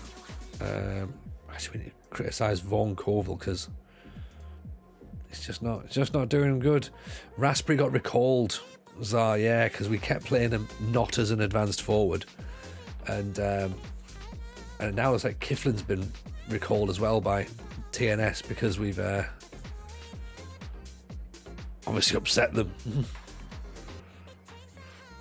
again by not playing him in the position that they were demanding that he's going to be played in. So the thing is, though, these players they don't understand that Kiffin, yeah, he's gone back to TNS as well. Fair enough. I mean, yeah, Raspberry's it's a shame really because he was a great player and we managed to get him playing some good stuff. So it is disappointing that we've lost him now. We're about to lose Appiah Forsen in midfield. That's going to be a big blow, which we said we almost called this earlier, going like, what's going to happen if Appiah Forsen ends up leaving? Then what? And yeah, we never quite got to the bottom of it. But let's offer him out though for 200 grand. Got to keep a recall because I was playing him as a sweeper keeper. It's daft, isn't it? It's really daft how they sometimes just do it that way. Because you've got to be sat thinking, look, like they're, we're playing them. Like, is this so much of an issue? It's not really, is it? Let's be honest. But yeah, they sort of seem to be like, well, we did say you're gonna have to play them this way, and you haven't, so therefore we demand that this player goes back. And it's like, I think there'd be a little bit of leeway somewhere. Maguire's out of contract.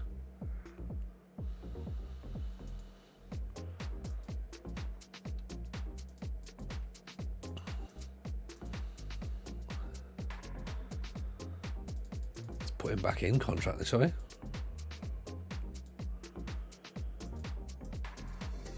Right, Maguire's got a contract. Farquharson hasn't got a contract as well. Evening, Laclosian, how are you, pal?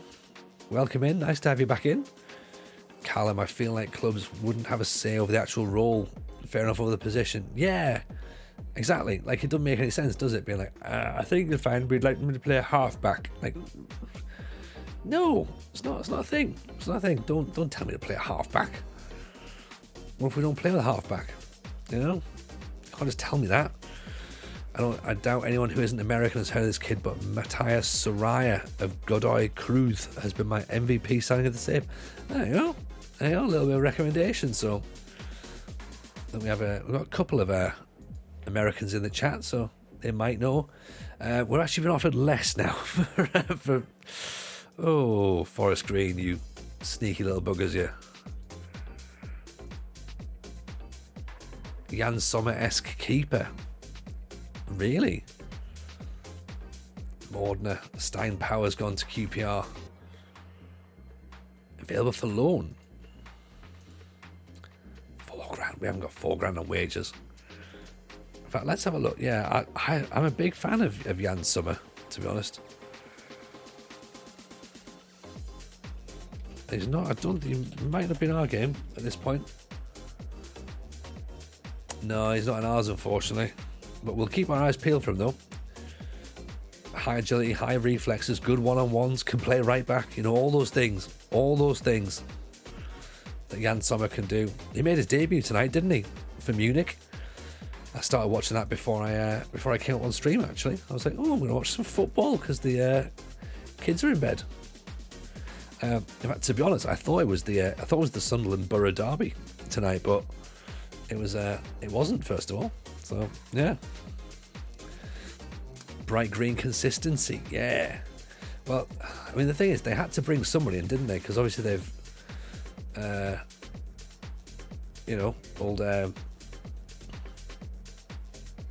old Neuer decides to go break his leg, so that's a bit of a concern for them. Kids are in bed are some of the sweetest words in the English language. Oh, it's beautiful, isn't it? It's up there with default and just default. That'll do. Like, kids are in bed. Kids are in bed. Oh, are they really beautiful? Say more things that add to me. You'll have to send. You have to either put it in Discord, would you? We can have a little peek at him there. We'll see how good he looks. So we're going to play Maidstone now. Take that low crosses off. Second keeper's in Monaco on loan. They could have recalled him. They could have done, but wouldn't. Yeah, they could have. But then their other goalkeeper's like only 18, isn't he? So I think they've obviously looked at that and thought the best idea was just to bring a new player in. So. Right, so we've got a guy in on loan now from, I want to say Cambridge, Harvey Mordner. So he's going to take the left midfield role. See if we can get the second half of the season out of him. Obviously now and then we'll wait for Raspberry in the transfer window. Try and get him back to where he belongs. They wanted to recall New Bell, but he didn't want to come back. Oh, okay, that probably makes sense then.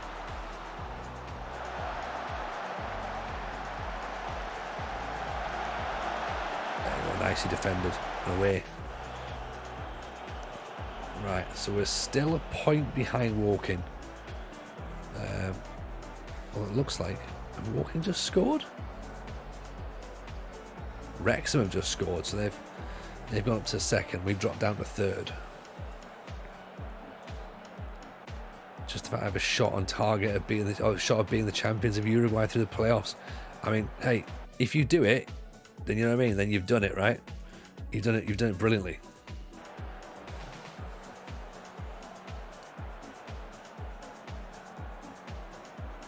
You've done a great job if you manage to get it working, though. Okay, so we've got a couple of new players. We've got Chatfield, who's a young 16-year-old, playing the shallow striker as well, while the guy who normally plays there is away on international duty. Rogie getting tackled. Rogie's tiring a little bit, to be honest. So we might have to consider bringing him off. We have to consider dropping our line a smidge as well. Because ball's coming through. So we can keep that high line, but we're going to have to drop off a smidge more.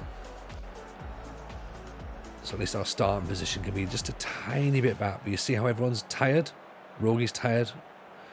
Maguire's tired. You've got two players who are over £1,000 a week.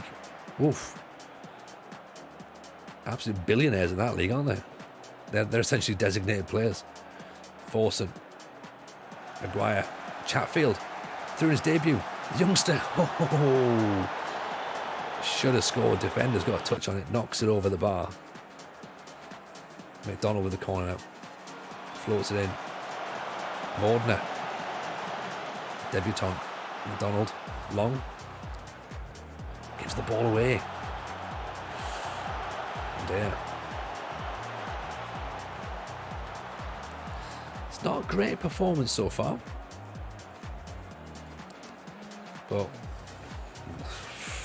yeah, I was trying to lie. I was just like, yeah, this isn't great. And I thought, let's tell them that it's fine. They saw right through it. They were like, no, this is dreadful. Like, yeah, it is actually. You're right. Bring Rogie off to rest him a little bit.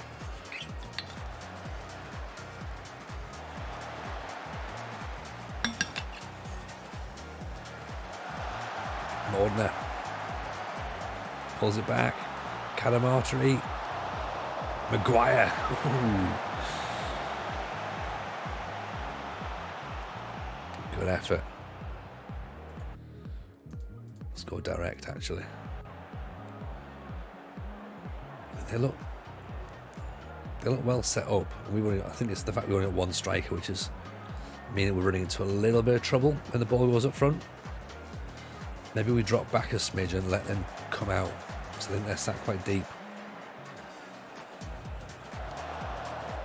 So I think we're up against it when the ball goes there. Chatfield can't quite get it. Ordner. Long Mehmet. So the youngster can do long over the top. In fact, we could move the wingers up, couldn't we? Mehmet, little pirouette on the ball. Penalty, of course it's a penalty. Of course it is.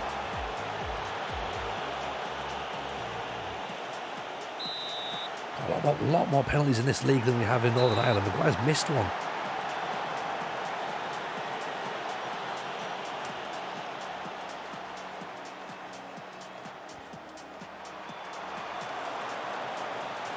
As I said, I know we're getting the balls into the box and we are being quite attacking and aggressive, so getting penalties isn't a massive surprise.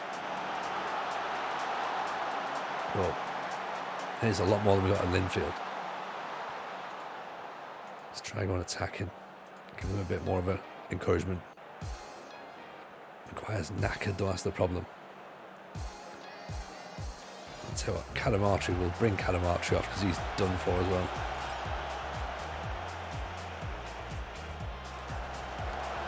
We'll just try a bit of fresh legs, see if there's anyone that, maybe if that works. Mordner. Cadamarteri's put it wide.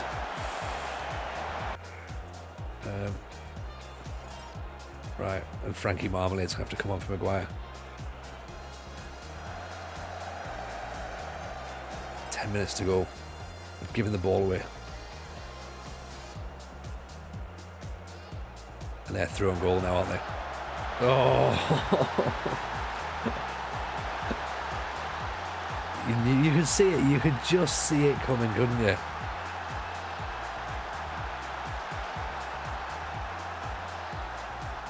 Sucker punched. Missed a penalty. They've gone straight down. They've got the goal they needed. 4 shots. We've had 10.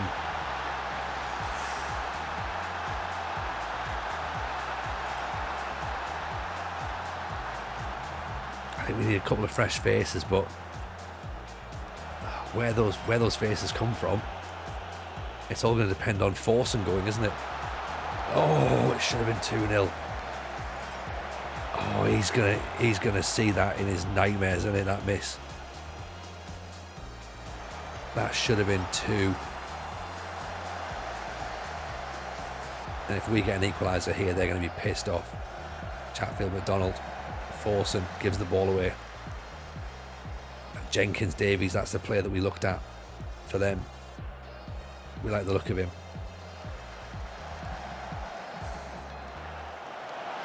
He's the sort of player we like. Mehmet, nicely intercepted. Frankie Marmalade, Mehmet. Mordner doesn't challenge for it. Well, we've been beaten.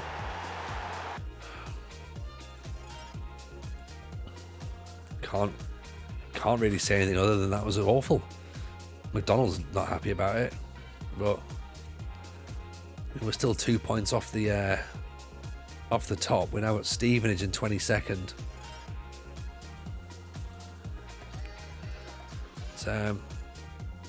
It's not time to panic yet, is it? Of course, because that's the thing. It's only the halfway stage of the season, and we're currently, this is our, let's have a quick look,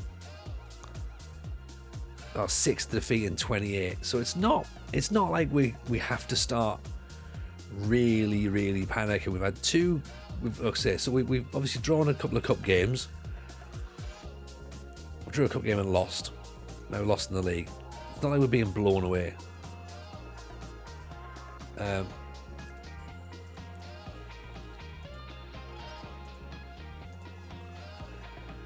Kamara we can't afford just yet. So it'll be interesting to see what comes around for Forsen. The fact we're now looking at like less than 200 grand for him is worrying. You know?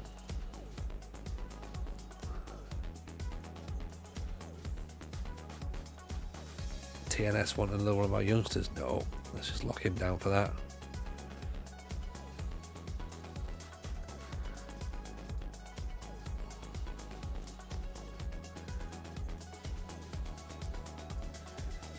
Here's me trying to put like percentages in and stuff and going like, it's not going to make a difference, is it? We don't need percentages. We're not going to be here for long enough.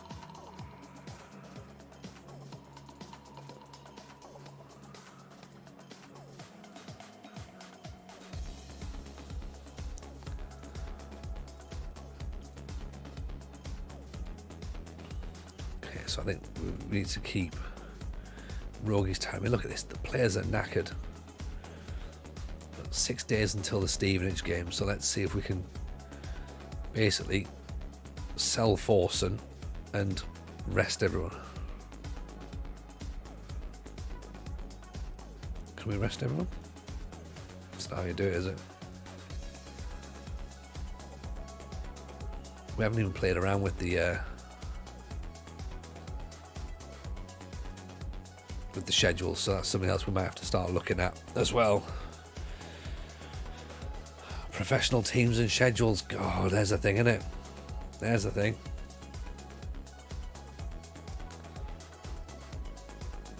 We start looking to see if there's any physical training. Take that off. Yeah, we don't really need physical now, do we?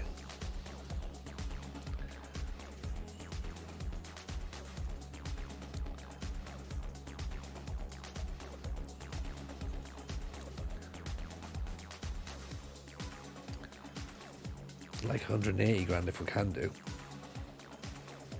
We could have got 500 grand from at the start of the season. That's the problem. You know, the longer he's down here, the worse it is. That's what she said. Sounds like that's what she said. Leclosian did Penarol saving FM23, dominated everything domestically, couldn't get to Libertadores final.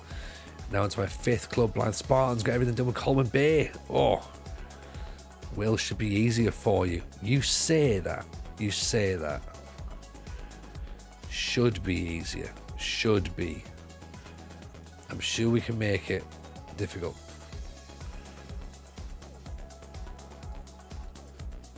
I'm looking forward to Wales. I think it's going to be fun.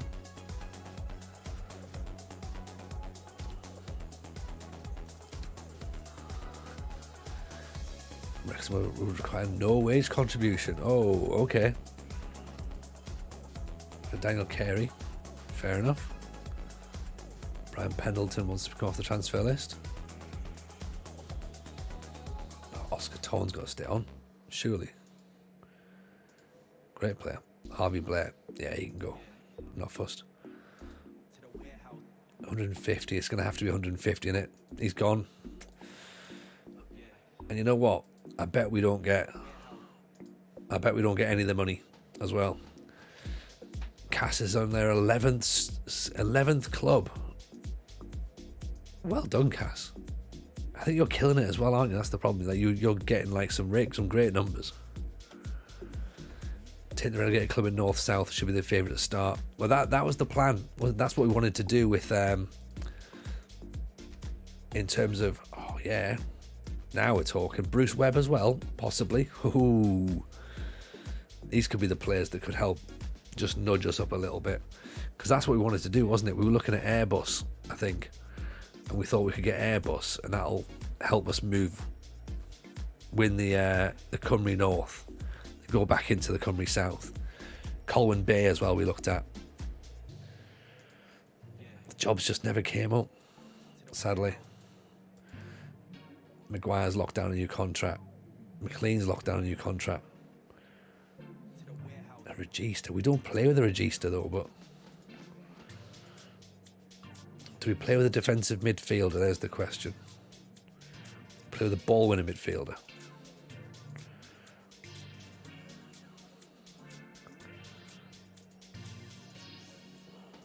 Actually, let's just say... I mean...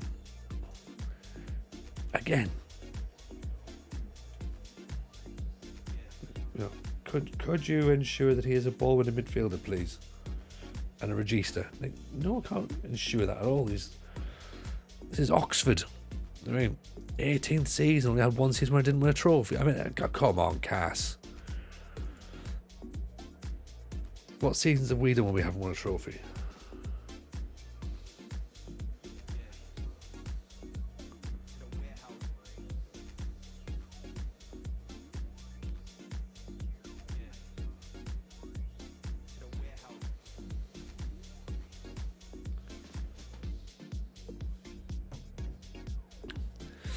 This is Oxford, of course we can't guarantee that. Exactly. These people know nothing. These people know absolutely nothing. Quite like a Wales save any league where you can join the Champions League in the preliminary rounds, not even qualifying proper as a winner to me. I mean, beautiful. Attacking midfielder. Does attacking midfielder count as a shallow striker? Yes, it does. Does it? Don't know. Let's just agree to it. Because if we can get him in, he's better. Do Oxford and Hereford have beef with each other? Hereford definitely have beef, yeah. They can't even spell Cymru. Bruce Webb could be coming in. That's going to be exciting if we can get him through the door. He's very good. Liam McLean, do you want to go out on loan? 17 for finishing, 17 for teamwork. 18-year-old striker. What do you reckon? Do we keep him with us and put him out and see if he can score goals for us? I'm going to leave that for now. In terms of challenge, that one season counted as it was a second place promotion. Nice. I think we've had... To be fair, we've only had one season where we haven't won something. Do you know what I mean? The closing's 11 for 35. What's Cass on? Cass is on 11 as well. We're on 5. Okay. As I say, we've only had one season where we haven't won something. No, 2 seasons. Sorry, 2 seasons. We had the first season with Banbridge, and then we had the season with Portadown. When we left Banbridge to join Portadown, we thought that'll be the right way to start moving forward. Didn't work. Following season, we left Portadown to go to Dungannon, won the cup. Left that, went to Linfield and did the double. So, right, this will be the 3rd season of not winning something if that happens and we don't win something. So, hopefully that's not the situation. Hopefully we can win. That'll be better. Right, we need to get ourselves back into winning ways, because this is the worst run of form we've had, actually, believe it or not, which I guess kind of says quite a lot for the club. We've done pretty well to get to this point where we're maybe not, where like three games without a win is seen as bad. Let's put Elliot Wheeler in as well. Frankie Marmolade's doing all right, isn't he? If you could speak one language, what would it be and why? I mean, I guess English is working for me at the minute. Neon. I'm better at that than I am any other language as well, so I'd probably just keep that for now. Like, have you got anything? What do you think? What would be your recommendation?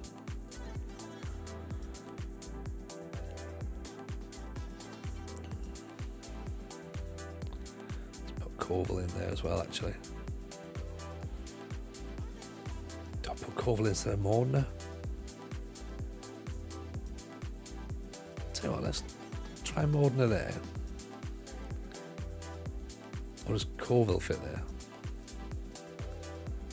Let's see what Koval can do in that shadow striker role. There you go. You can have a go there. Urdu would be good. I'll take that. Fluent in English and sign language. That's enough. You have to pick one of those, Keeney. Is it BSL sign language? I take it. Yeah. So Oxford versus Stephen. Stephen is currently 22nd in the league.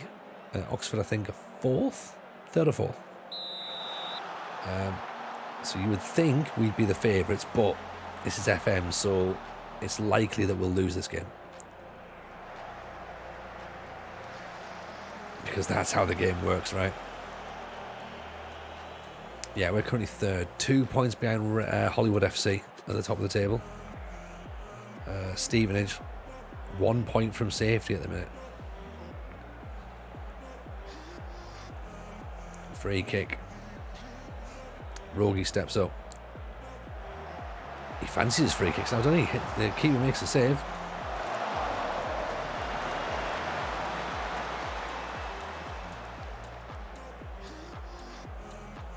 Danish sounds mental, a bit like a toned down Finnish. Cass, I can barely speak English. Yeah, I guess depends on what day you catch me on, Cass. Somebody could be in the stream just going, I'm not sure if he's awake. Whatever he's just said there definitely is just mumble. I'm sure of it.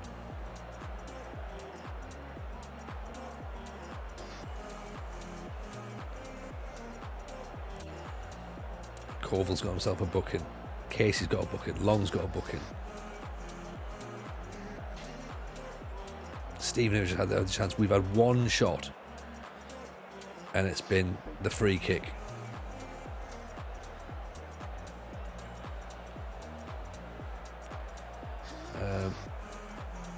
I think we need to do something much better in the second half. This is not what we want, is it?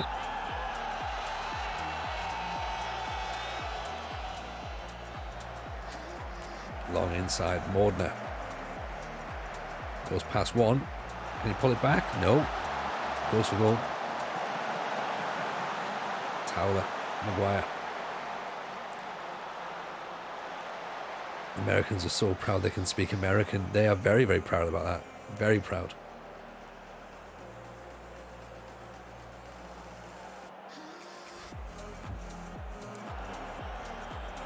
And I guess the only reason that they can... The problem, of course, is that you can't be proud to say you speak English, because, of course, that means that comes with connotations as well.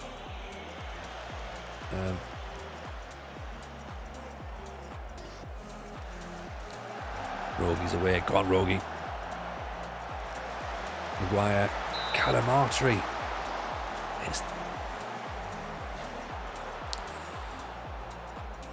Plays it off someone. Gets a corner. Okay. We've got issues. Morden playing all right. Tell you what, let's put Chadfield back in. Maguire's on a booking. Let's put Frankie Marmalade in. Proud of my identity. I don't have to hate others to be proud of who I am. Fair enough.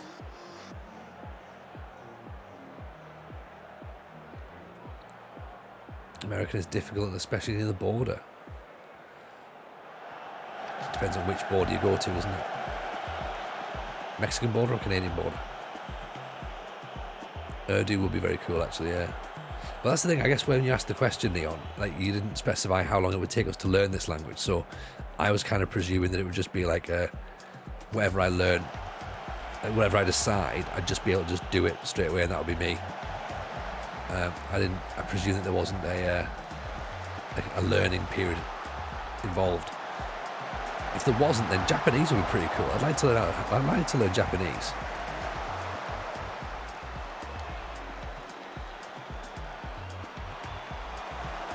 Oof. I'd be happy being able to speak proper French rather than just the shitty, half-broken French that I can do. Oh, my French isn't brilliant, but... Oh, Chatfield nearly with a goal.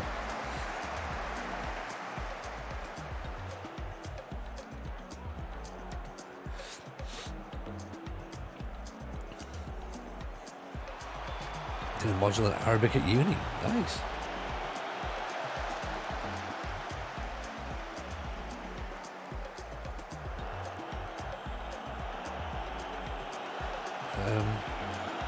Right, options for what we do here, because all the good football we have been playing appears to have just stopped.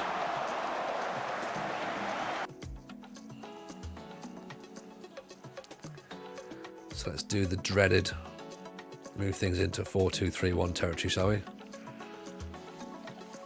Go wider. Let's get some crosses in as well.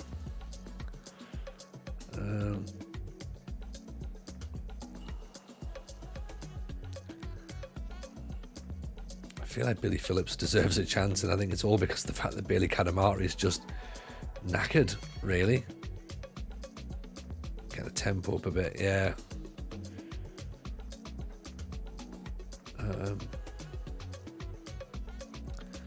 Zach Johnson's not playing great. We've already made all of our subs.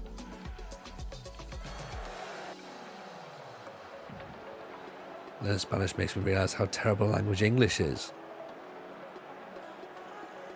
In what sense? In terms of its structure, in terms of how the words are put together, sentences, verbs, or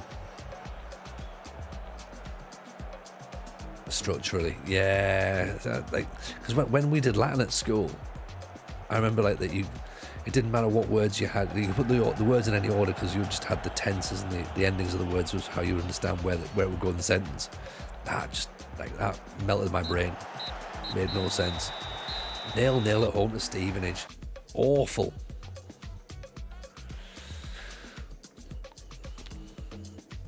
Yeah, like most. Is Spanish a Romance language? Is it Romance? I think it might be, mightn't it? And they're all kind of, I won't say mishmashes, but there's a bit of crossover. Spanish is phonetic, yeah.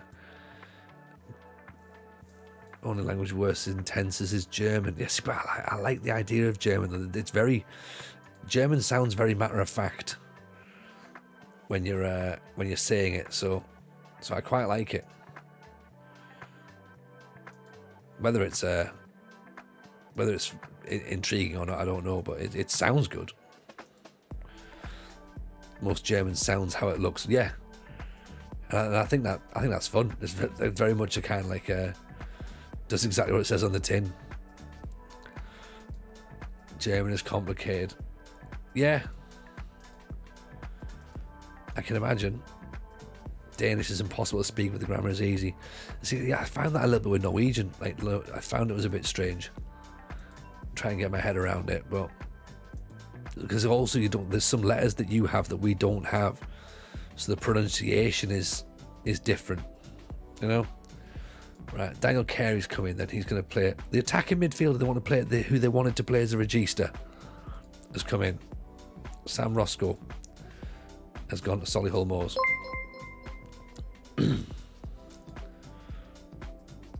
650 quid. Daniel Carey, in he comes. They want to play him as a regista, but he's an attacking midfielder. Excellent. He's an Enganche, actually. Found German 100% easier to learn than French when I was at school. I see, we didn't have that though. Oh, he's turned us down. Oh, Bruce Webb, man. Oh, you could have been the guy. Could have been the guy.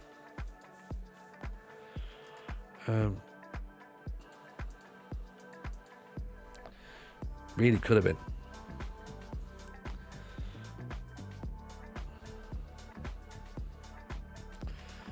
Now we've got to rethink again. Tavio Ciccarelli looks interesting enough. Aaron O'Brien, not so much. Germans are nice behind the aggressive tone. Yeah, exactly. Like Glaswegians, you know. We had French and German at school. Enjoyed both. Went on school exchange trips to France. I see. We had English. See, ours was French, and if you were top French, you did Latin, and if you were second set, then you did German. So I ended up doing Latin, which was incredibly useful for all those trips to ancient Rome that I've done in ancient times. Most people want to do French and German GCSE. There's Pino. Can we still get him? Do you reckon he'll come? Is he going to come? No wage. Might be an option. Hasn't Latin been dead? Oh, don't let a Latin person hear you say that. They'll have you. Not a dead language, but useful if you're getting into the legal world, or if you're into horticulture. Anything other than that, pretty useless, to be honest. But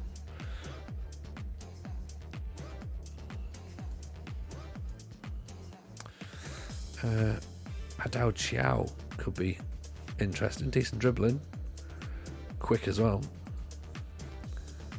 But I've got a feeling I'm just clicking on things that I don't really have a plan at this point. And I'm worried that I'm going to unbalance the squad.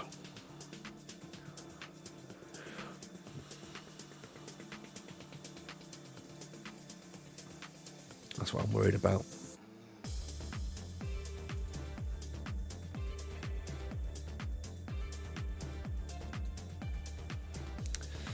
We've lost a spark somewhere. We've lost our spark. Tom Bloxham wants to leave, but they're not going to let him go on loan. Team meeting and a speech. Senex McDonaldum Habitum Fundum. Old MacDonald had a farm. Yeah. I like that. That's good. Where Spem Habio Republicem, there is little hope in the Republic. See, team meetings not a thing in it. Like, you know, their atmosphere is good. Managerial support's not brilliant, I must admit. Many contrasting personalities. There are at least 2 players who are unhappy. Well, we're trying to sell them, that's the thing. The thing is, once Forson leaves, we've then got the problem of replacing him. And I know we brought Carey in now for this and thinking that, you know, he could be the guy to do it. He might be. You know, maybe now's the time to put a register in. We put Towler back in defence.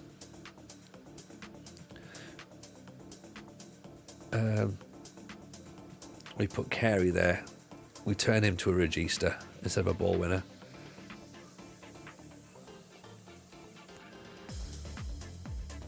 Takes more risks, runs from position, but that's what the Volante is doing, isn't it?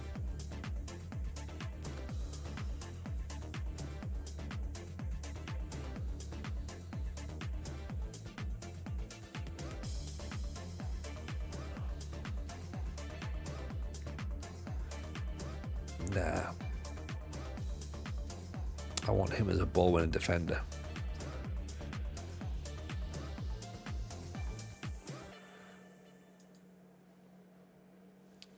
Arabic, Mandarin, basically any language without script is bonkers. Yeah, I don't really fancy that. Learning that side of stuff. Fullback on support, fullback on attack, maybe.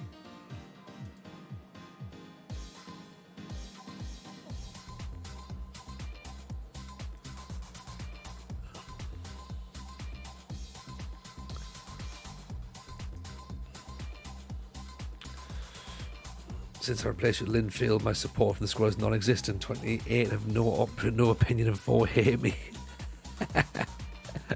Yeah, sorry about that. Okay, let's get that tempo going up a bit. Go a bit wider, maybe. See if that helps. I've never attempted to learn Spanish, so I wouldn't know if I could speak it or not, or whether I'd find it easy or difficult. I think traditionally you find learning languages more difficult the older you are, right? I believe. Or is that just kind of like it's a little bit too easy to say?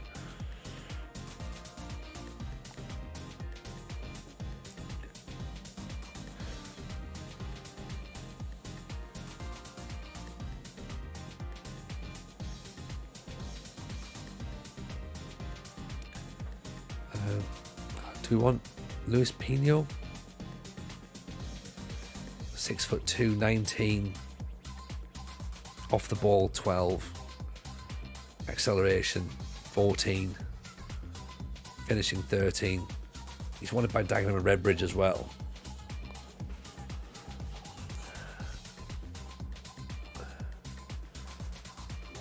Yeah, it's a baby, you just acquire it. Yeah, exactly.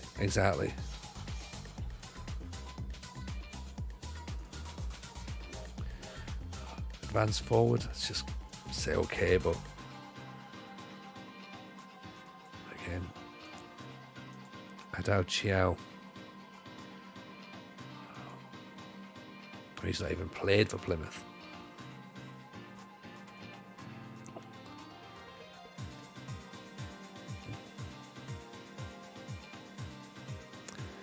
Yeah, well, I mean, the Scandinavians, like they all like learn 7 languages or whatever, isn't it? So it's incredible when you think about it. It just goes straight in and it's just retained. You know, it's all second nature, isn't it? And then you look now at like TV, of course, as well, has such a massive influence. So if you're watching TV with like English, I mean, they don't dub the TV. No, but they have the subtitles on, don't they? Or they just leave it, so it's in English, and they just have to pick it up and learn it.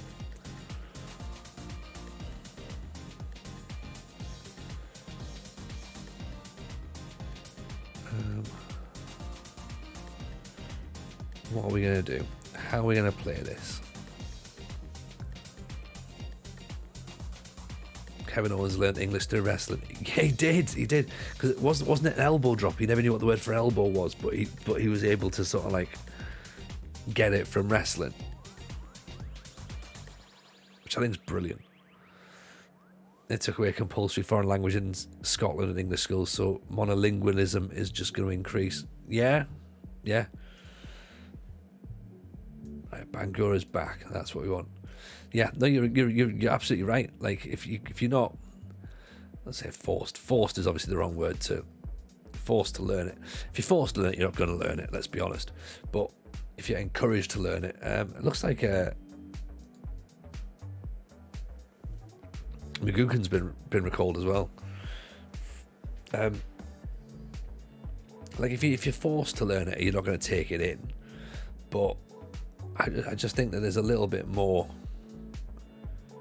Like, surely by just cutting it out, you're not going to. You know, you need to keep learning it. I know there's this argument with maths at the minute of like, you know, doing it till you're 18, and I'm not particularly strong at maths. So would that have helped me? I don't know. The question I'm going to have is who's going to teach it. That's probably the big thing. Who's going to teach this additional time? But right, so there's Forson gone for 150 grand. What does that mean for the finances now? 197. Can we move that up? That puts us out of money.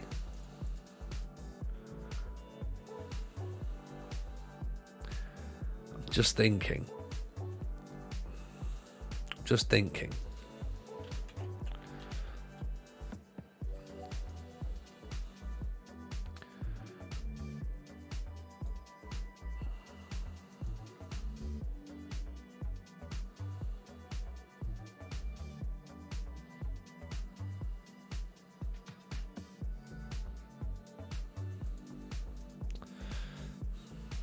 If we've got the money, can we try and buy a Raspberry now? But I don't know if we have the money just yet, or if we have enough money just yet. Who else can we sell to raise that money? Or do we just wait until the end of the season and try and just get him when we can?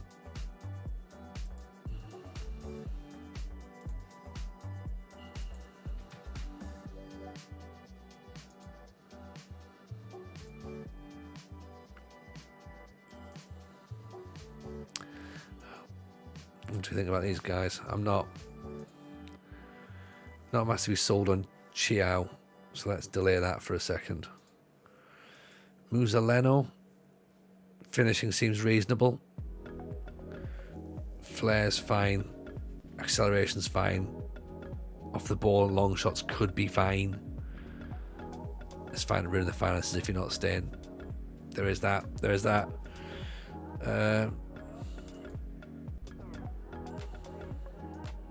Right, Musaleno. 5 goals in 17 non-competitive matches. Work rate 4-12.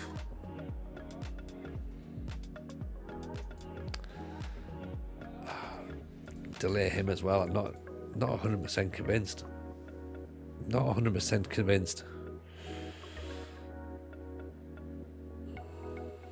Chugo Scorpio, appreciate the follow, by the way. That's very kind of you.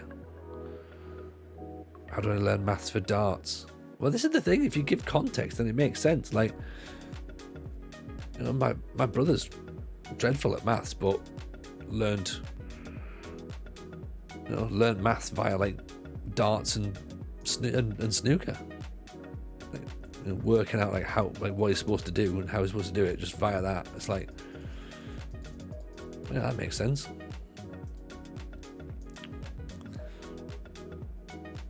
Bangor made an approach for Sam Anderson. Don't know who he is.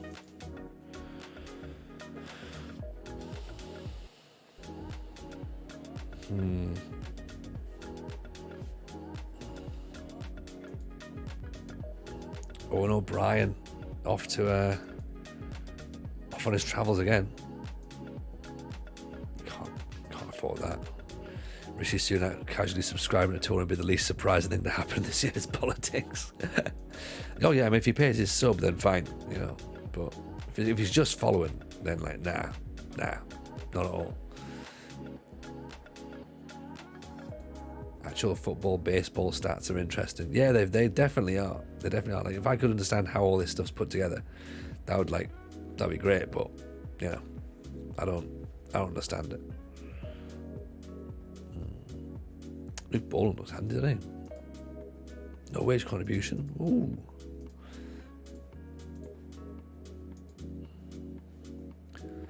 I mean, Sheffield Wednesday and Inverness Caledonian Thistle. We're not getting them. I was agreeing on Sheffield Wednesday. There's a surprise after, you know, a bid came in from Oxford and Inverness Caledonian Thistle. Weird how he's agreed to join Sheffield Wednesday.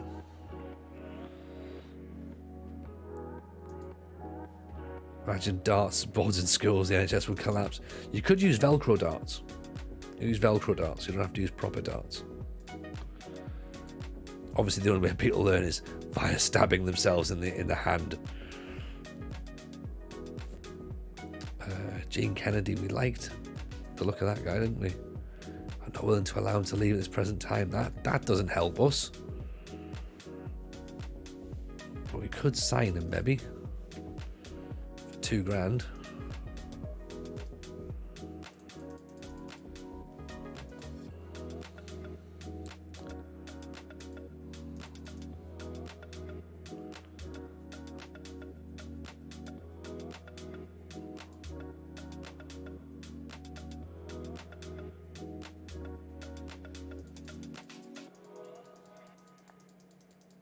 Where does his name come from though? Where did we find him?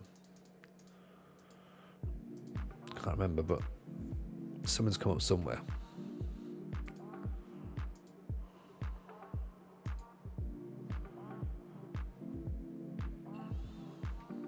Bradford. Again, we're not going to get there right now. Shaq Ford. He's at York at the minute, isn't he?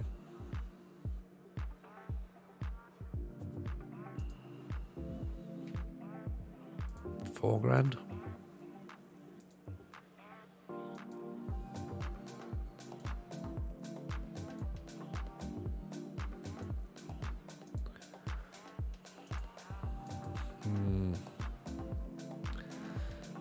Frank Maguire's going to be the new captain, I think.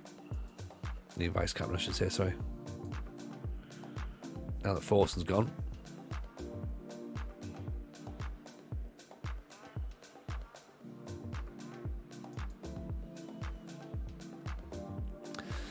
We're on a B now for the for the ratings.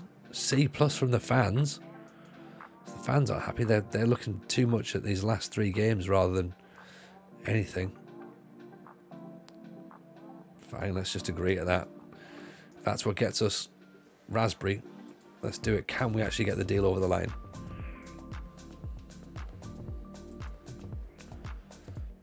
No, we can't. Oh dear. Oh dear.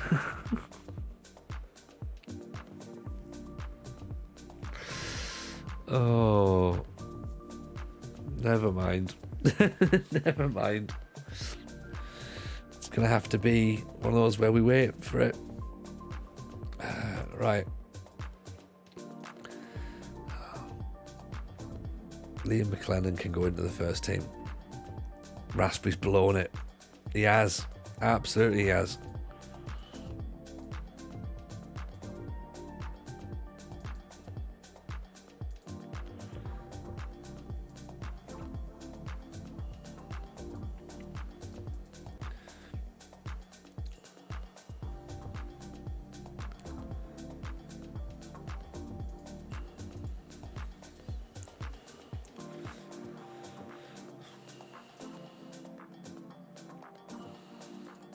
I'll be pissed off if we can bid for this guy, but not for Raspberry.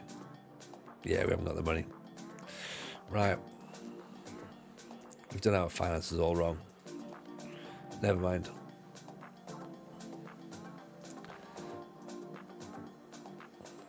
Fair enough.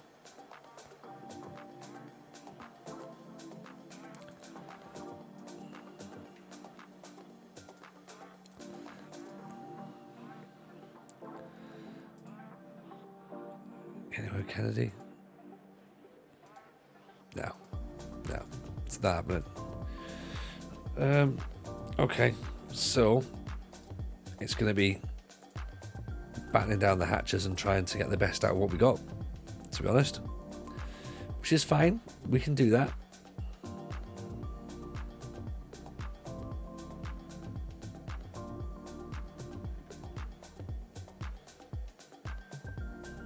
See if he can play. Can he play as an advanced forward?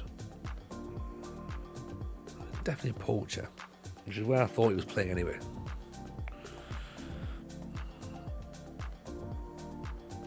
Away at Darton, then at home to Nuneaton Borough. Chatfield wants his professional deal.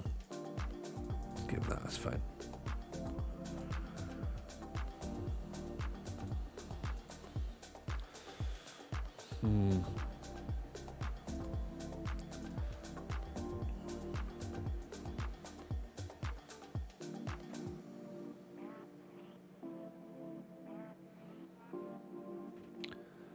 Right. We believe in the team, don't we? Yeah? Surely. Probably. Why not? It's probably going to be fine. Probably. And if it's not, then yeah, then we're on a bit of a slippy slope. This could be 3 games without a win, 4 games without a win, possibly Darlow 5 without a win. Lost 5 in a row. Yeah, this is 4 without win. This could go 5 without win for us. That's pretty bad. So let's see what happens. A win would be great. Make us feel better. We're at Darlington, mid-table. We've already slipped to 4th, 4 points behind Woking at this point. So, title's slipping away even now. We're 4 ahead of Solihull Moors, 5 ahead of Hartlepool. We're just outside the playoffs. Long, Johnson, Casey. We did say we were concerned as to what would happen if we got a bit of an injury crisis, or if we got some suspensions, or low knees went back, loss of form, all those sorts of things. Well, this is where we are right now. We're all going to tackle. Chat can decide what language to learn. Okay, I mean, how are we gonna enforce this, Neon? What language you should learn? Okay, right. That's what I'll do this. Right, let's pause this here then. We'll do you a poll then. So, language choice.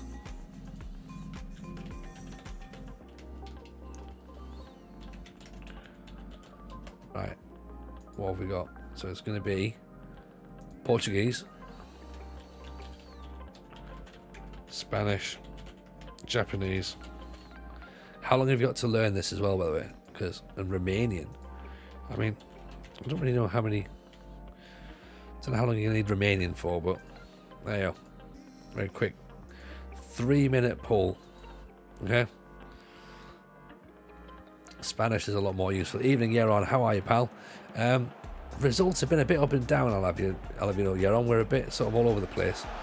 Mark Gidman, appreciate the follow. Very kind. Karam archery scores, though. That's what we're talking about right now. Vulcan would be useful for watching Star Trek. Yeah, exactly. Do you want to learn Elfish? Yeah, we've lost some matches now, Yaron, and it's been a little bit frustrating. We lost a couple of players who've gone back to their parent clubs. Renford Raspberry in particular has gone back to Sunderland because we weren't playing him as an advanced forward, we were playing him as an inverted winger. Despite the fact that he was playing brilliantly, Sunderland have taken him back. Kiffin's gone back to TNS, McGuckin's gone back, Forson's just been sold to Forest Green. So it's a period of change is what it is right now. And but we are 1-0 up against Darlington. We're out of the FA Trophy as well, which is a bit of a shame, to be honest. But kind of to be expected. Rogi scored his first goal for the club, so that's good. Bangura's been in and out of the team with international duties and injuries. But Maguire's scored about 700 goals for the penalty spot. Any players kicking off about the departures? No, not really, because they were all, to be fair, they were all expecting to leave anyway, because following the relegation last year. So I think the fact that they've stuck around is pretty good for us. Forson obviously wanted to go straight away. Bangura wanted to go, but he's now sort of like said, you know what, everything's fine. Farquharson wanted to go, he's fine. Maguire, I think, was a bit unsure about what was going on, but he's just decided to score loads of goals and he's happy as Larry now. How the save in Northern Ireland, by the way. So the save essentially continued, really, Neon. We've moved from Northern Ireland to here. It ended with us winning 5 trophies out of 10. We finished as league winners with Linfield, won the league and won a cup as well in our final season. So we do have to go back to Northern Ireland at some point to obviously win out the rest of the cups that we haven't done. So the plan was actually to go to Scotland or Wales. It wasn't to come to England, but the jobs in Scotland or Wales just didn't get offered to us. We went there and we had a sort of interview and it was fine, but we never got offered the jobs, and then there wasn't anything there, so we had to wait. And thankfully the Oxford job came up, so we're like, all right, let's put in for that, and they seemed happy enough with what we were saying, so they offered us the job, and we thought, okay, cool, we'll take that job there. So so this is what's happened. So we're halfway into the season. It's felt obviously it's a long season, the National League, but it's felt like a long season. It's felt good. There's been times when we've played really, really good football, and it's been really exciting streams and stuff. So Linfield practically win every year. Yeah, exactly. Yeah, we basically fell upwards into the most successful team in Northern Ireland, and then Oxford was obviously the opposite, but we were expected to get in the mix for promotion. I think we're now currently like second or third favourites to go up, but at the start of the season we were 5th. The board just wanted us to get into the playoffs. The fans say playoffs, so as long as we can do that, we'll be alright. But I think somewhere deep down they'll be hoping for us to get promoted, and of course we do as well, for trophies more than anything. because otherwise it's another season without a trophy. And you will start to look at them eventually starting to like add up, being like, why are we still here? Why are we doing these things that just don't seem to matter? So we'll try and work that out as we can. But 2-0 up against Darlow away from home. It's not over yet, of course.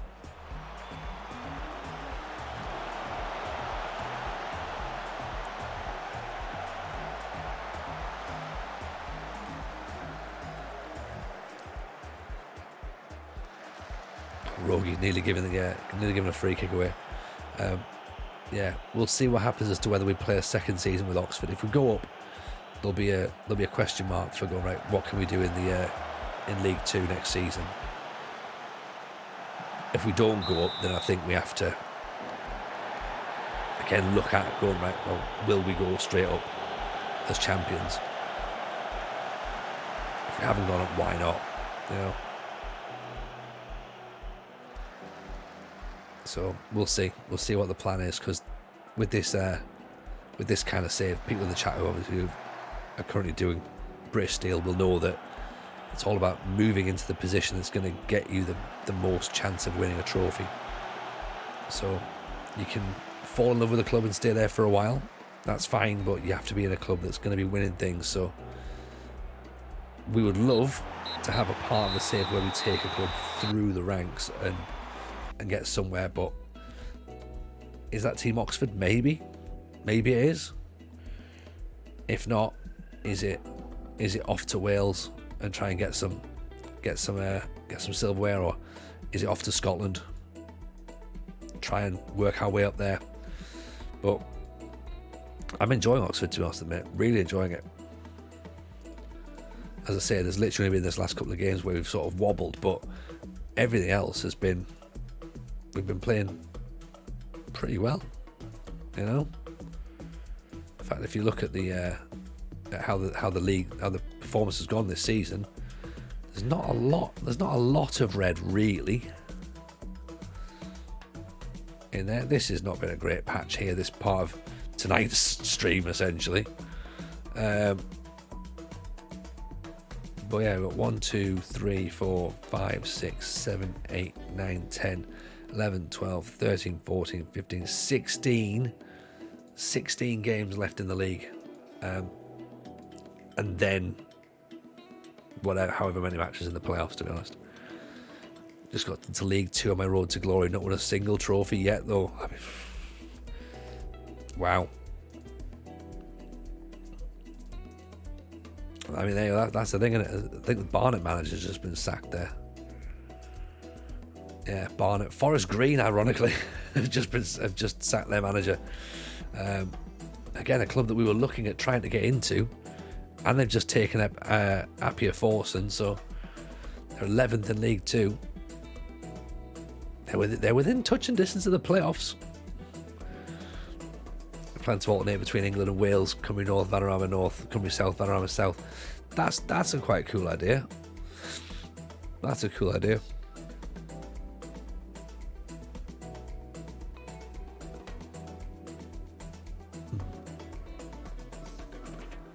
I just need to change the filters on the job thing at the minute, because we don't really want to see anything other than the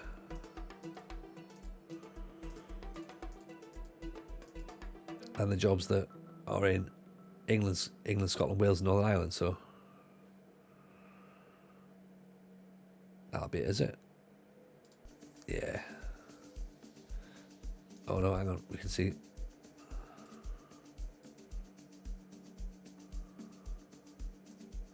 There you go. That's what we want. Blythe need major surgery. Oh, you're struggling. You started League 1, says Liberal Love. Nice. Because yeah, there's going to be some interesting jobs that'll come up in the summer, so that's when we have to have another think about what we do. But the summer is still 16 games away,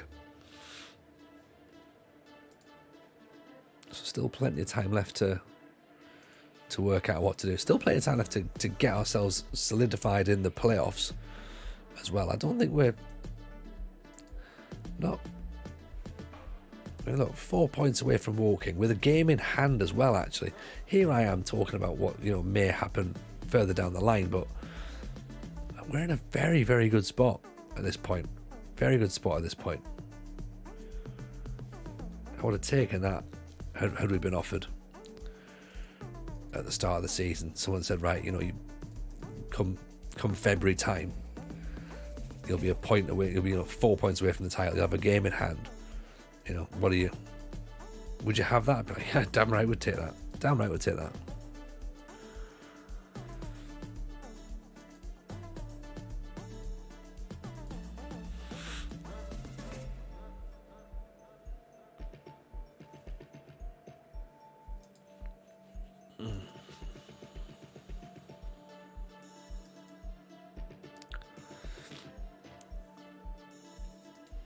I mean, Simon Tipple's not coming here, is he? Can't afford his 325 quid a week wages. He's on good money at SI. Leon Shawomne isn't going to come. We had him on trial. We wanted him. Oscar Torn, we wanted him as well. He's not going to come. Josh Martin's not going to come.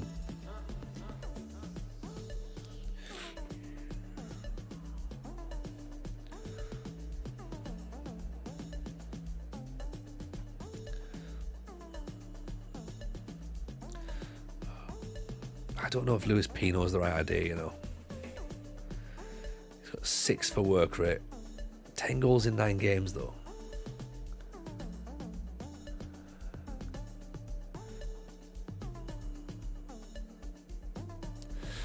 $13 for finishing, 17 for determination, 12 for off the ball. Composure's pretty good. You know what? Maybe he's worth it. He's worth a look, isn't he? Actually, he's 6'2" as well, so just need another striking option. So maybe.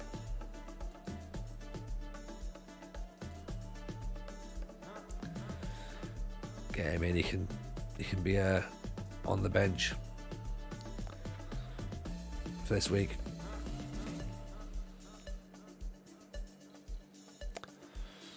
A player called Brandon Avero. Where would I find him?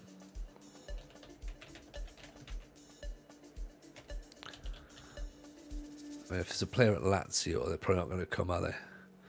Well, he's 27 now. Where's he been from? I mean, they're expecting us to sign 23-year-olds, so he's not going to want to come. Kolsberg. I think someone asked about Kolsberg a while ago, but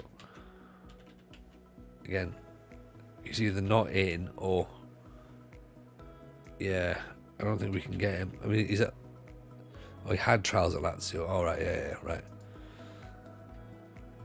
I mean, if he's had trials at Lazio, he's probably not going to come to Oxford, I would think. That's my hunch. Faroe Islands player.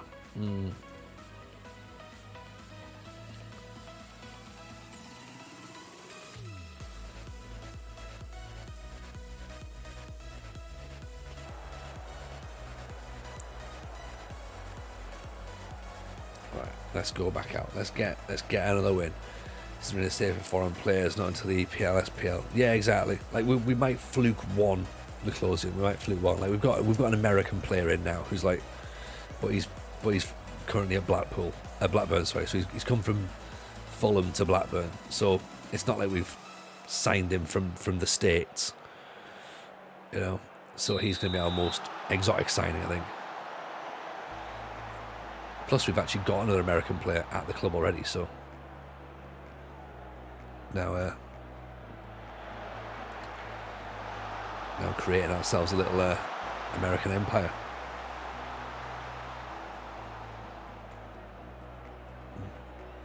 Yeah, I mean, if these players are happy to take like 100 quid a week or something, 400 quid a week, then great. Their options. Cadamarteri should have finished 6'5". Easily gettable. I mean, it depends where he is, though. I think Dacker's that I think that's a name that rings a bell. I'm sure we've had to look up him. Someone's asked to look up him before. Where does he play at the minute? Like, where does he start the game?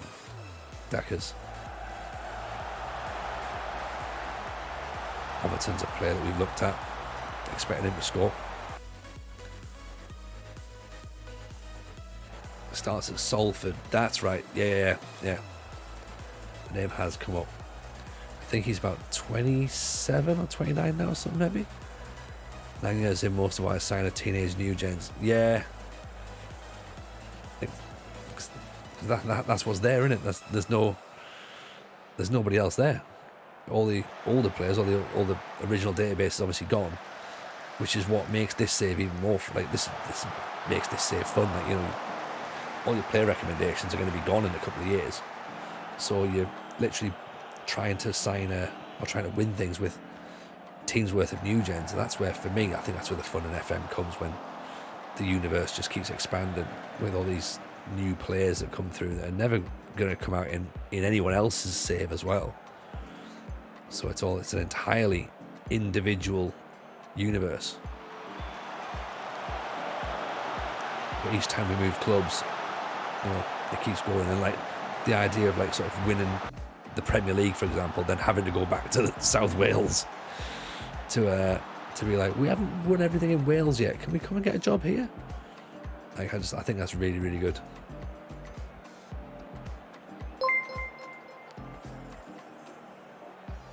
Evening, Metro. How are you, pal? Welcome in. Pleasure to see you, buddy. Hope life's treating you good. How was the stream? A wee shout out for Metro there.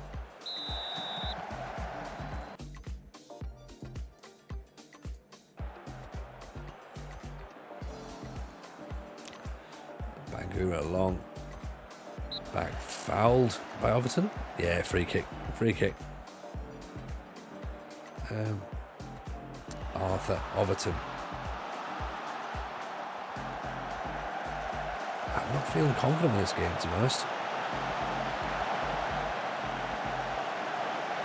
That's why. Jay Turner Cook, 1-0. Stream is good to draft with friends. Nice. Drafts with friends is always good.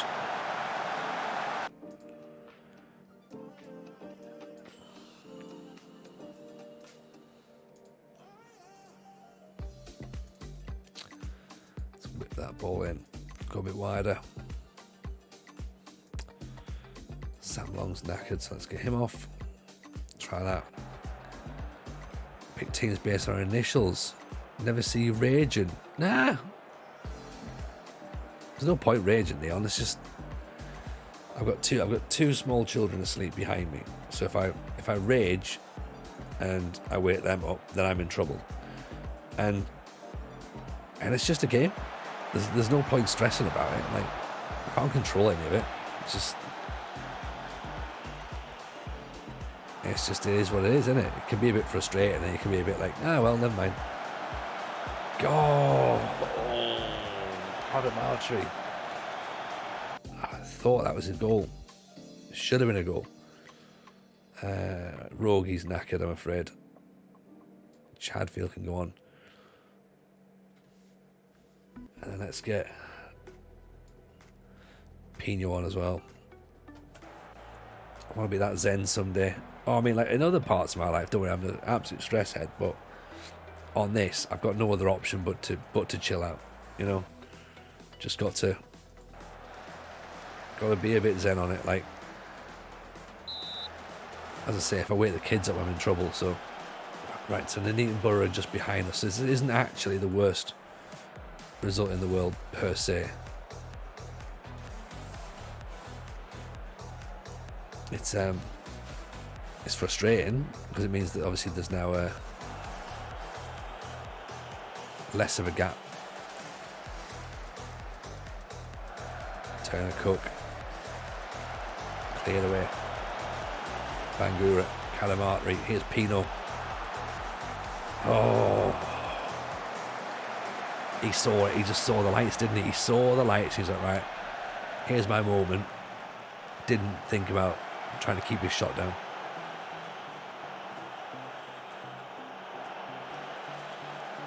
He's away again, though. Is he offside? Or is that Cadamartri? Isn't offside, though.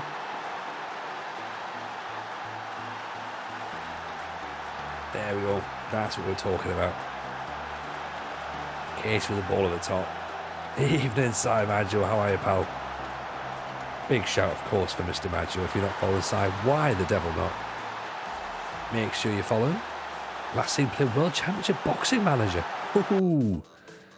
Alright, Si, I like the sound of that. How's that treating you, pal? Hope you're well. Pleasure to have you in, of course. Oh, hang on. Oh. That. Oof.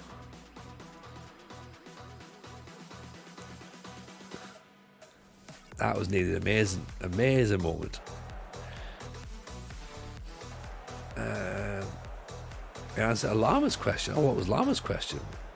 I didn't see Lama's question. Oh, yeah, I got you. Yeah. Oxford United going well. Yeah, we're good. I don't think we're second, but we're doing okay.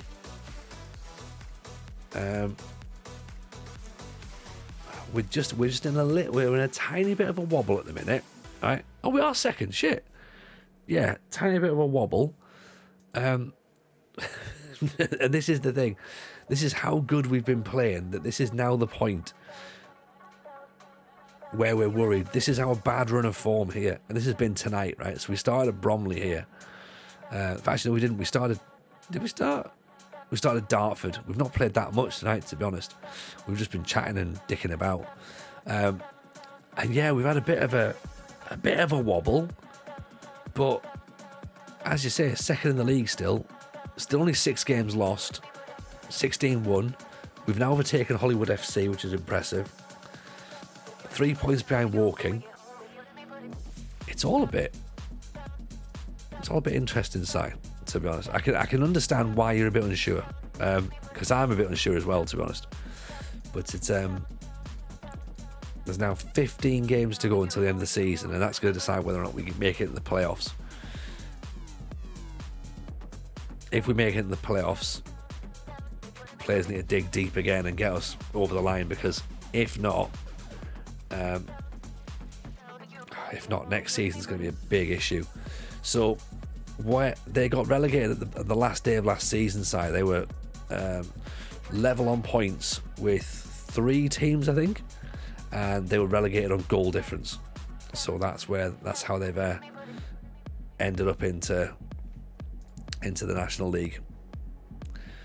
We came down. We were expected to finish 5th. Media prediction is 5th. But in terms of the actual league preview now, we're 3rd favourites. So starting to pick ourselves up a little bit, you know.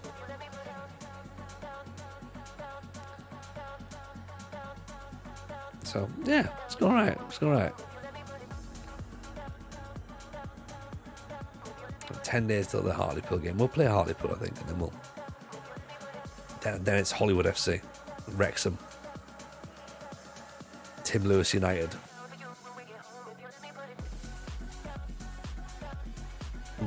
Very much looking forward to having you on the. I can't say very much what I'm looking forward to having you on, but you know as well as I do. Should move to Walsall next. Make us look great. Oh, okay, we could try. We can certainly try. I don't know whether that's a thing we can do just yet or not, but we can certainly look into it. I still think that there's part of me thinks we need to go to Wales or Scotland, because England's just, I don't know.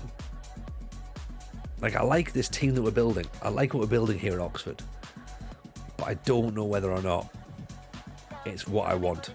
This is my favourite player we've had so far, by the way, Si. A player called Renford Raspberry. We had him on loan from Sunderland, okay. They wanted us to play him as an advanced forward, but realistically, we played him as an inverted winger, and he was great for us. He was great. But because he wasn't an advanced forward, Sunderland took him back. And they cancelled his loan.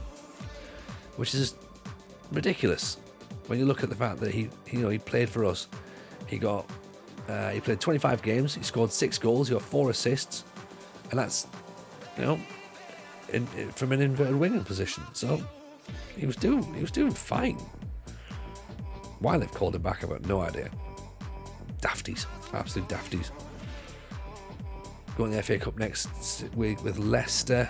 Me and my dad can't wait, never seen us play a Premiership side. Awesome. That sounds fun. And the fact you get to share that with your dad as well is cool. That's really cool, actually.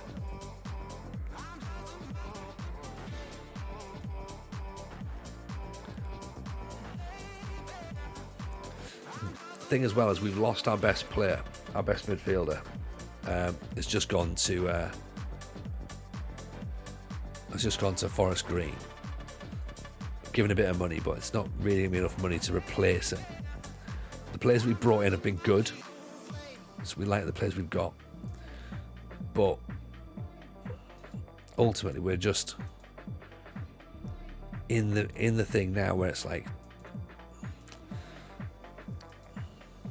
what's it going to take? What's it going to take to tip us, to guarantee us promotion? We've now put an extra few loans in there to try and sort of like fill the squad up.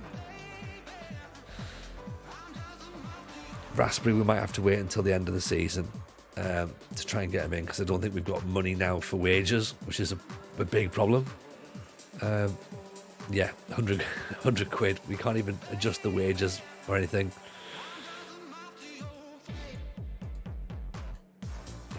We're done for. We're done for.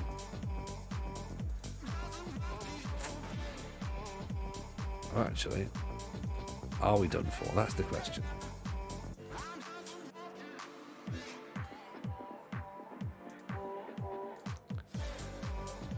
We'll see. Evening, Rada. How are you, pal?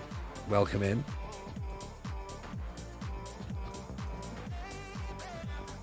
Barton, Bet Bannon's retired now. He could have filled the gap. Oh, he easily could. What, Barry Ballon d'Or? 100%. 100%. If you're curious as to why we're talking Barry Bannon, he's a little man who does fantastic on the Football Manager show, Community Challenge. He's currently the greatest player in the world, I think, for most people. So go and check out the Football Manager show if you haven't already done so. We do an episode every single Wednesday, which means, of course, the new episode came out 2 days ago. Rogi's injured for 6 weeks. That's a blow. It's a blow. Man's been playing brilliantly. Rada got in before the stream ends.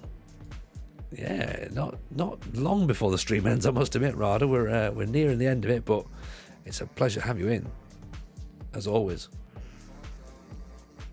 Pebble's a good player as well, mind. 26 is probably a bit too old, but we'll certainly see what we can get. The Yorkshire Challenge, I've been catching up. Yeah, Yorkshire born and bred, we've called it. So yeah, if you can win the if you can get promoted to the Premier League using only players who are born in Yorkshire or qualify for Yorkshire by the grandparent rule, then you're an absolute legend in our eyes. If you can qualify for the Premiership and win a cup before you get there,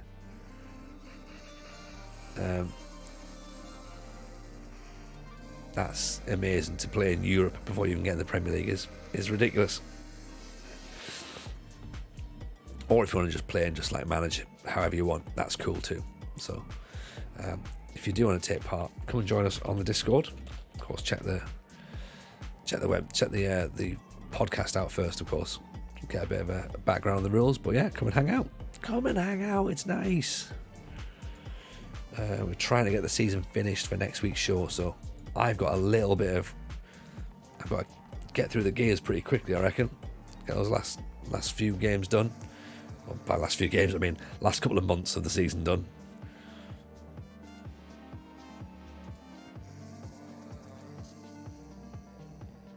There was a suggestion in the chat earlier on going, you should stream that over the weekend, Tony. I'm like, I should, but we're also lagging behind on this save. So, well, not lagging behind, but if we do that, then I can't finish this save this week. So, or this season, I should say, this week. We could just about finish this season. I think we'd struggle. Even tomorrow and Sunday, I think we'd struggle to get this finished.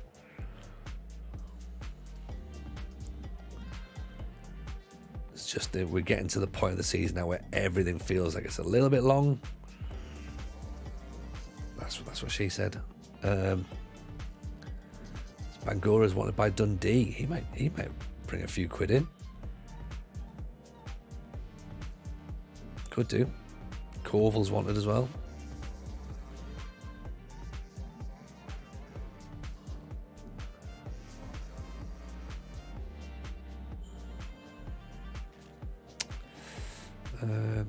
Right. Let's see what these guys can do, shall we?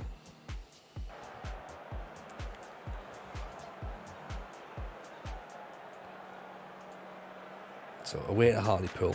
Hartlepool have got some decent form, and they're playing pretty stacked defence as well, which means our technically solo striker is going to struggle to get chances. Bangura's in there, they'll hopefully try to pull defenders away, creating bits of space behind. That's what we're hoping for. So what you're telling us is you're going to become an everyday streamer. Sort of, Rade. I think what's happened is that because Love Island's on, then I can obviously get out of the room. And Mrs. J is very happy for me to do that. She's like, you can just go and stream if you want. I was like, yeah, I might just do that actually. I enjoyed a night off last night. That was quite nice to sort of just chill. Yes, Bangura with a goal near post. 45 seconds in. Now we're talking. To be honest, I was a bit tired tonight. Really, Mrs. J's been out with her mates on the lash. So I was like, do I just have a? Like, I know we're supposed to stream on a Friday night, but like, do we have a chill out night and just like enjoy a bit of quiet in the house? And then I was sat watching Callum stream, and I was like, nah, you know what? I want to jump on and do this, because we've been having fun with Oxford, and the more games we can play, then the further, of course, we can get in this save. So I was like, let's jump on there. So I think we've had fun. We've had fun tonight. But like I said, whether we do tomorrow night, we'll wait and see. But Sunday night again is always an option. I'm doing a podcast recording on Sunday as well, actually. So that could be. So if we do stream, I'll probably be about 9ish. I mean, it's normally about 9ish anyway. It's a great finish from Calamari. That's more like it. He's not quite scoring as many goals as he was when he was playing for Linfield, but that's a great finish. Corval cuts the ball back. Bang! Pick that one out.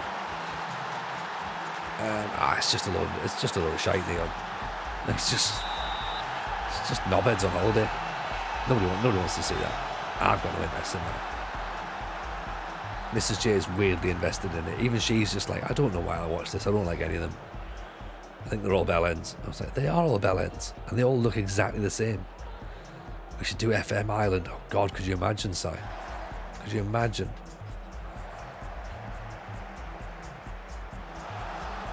Oh, what a goal that is from Harvey Mordner. First goal for the club. That's how you do it. That's what he brought you in for. But what a piece of movement. So how would you do it then, Si? Would you have to like sort of go and do you have to go and like try and like organise collaboration videos or something? You said they all look the same way to see FM Island. Yeah, the bearded white man has gone with the bearded white man. The bearded white man with glasses has gone to the bearded white man with glasses. FM Island all shot indoors, yeah. Several people are complaining about FM Island this year.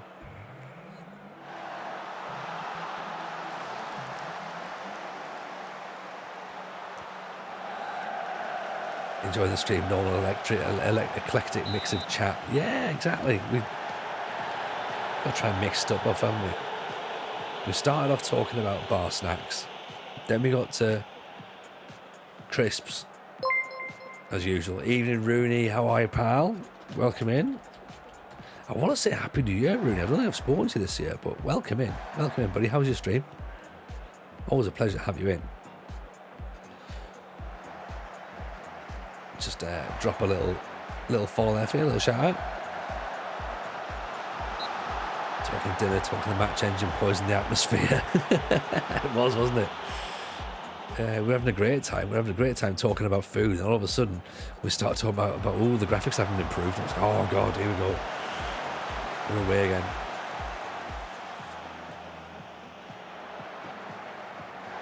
Hit and miss streams is always interesting. They're the best ones, Rooney. They're the best streams. Like, we had, when we were at Linfield, granted we were winning loads of stuff. Just games were like, we could just literally talk away in the background and the game was winning. That's fine, but it's not quite what you're here for, is it? You know? Maybe it's the FM tag team system. Well, maybe. Maybe that's how they decide it. Maybe that's how we work out what who the next competitors are. It starts off as an FM Royal Rumble. Then you gotta have ham and mustard sandwich. Can't be asked to cook. You know what, Neon? I've got some love for a ham and mustard sandwich. Presumably you've used like sort of, I'm gonna say yellow mustard, like French mustard, or is it American mustard? Good ball, calamari, all the top. Are we top of the league here on? Are we? Are we already top? This is weird. This is weird.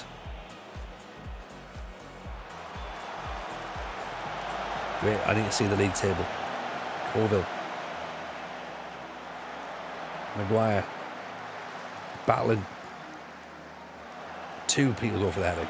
Good header. Maguire. Carey. Mordner. Towler. Give it back to him. Carey looks for someone. Finds Colville. What a goal. Offside. Boom. Top of the league. Top of the league. Wow. Okay. First time I had mustard, I almost died. I ate it like ketchup. Everyone's done that. Everyone's done that, Neon.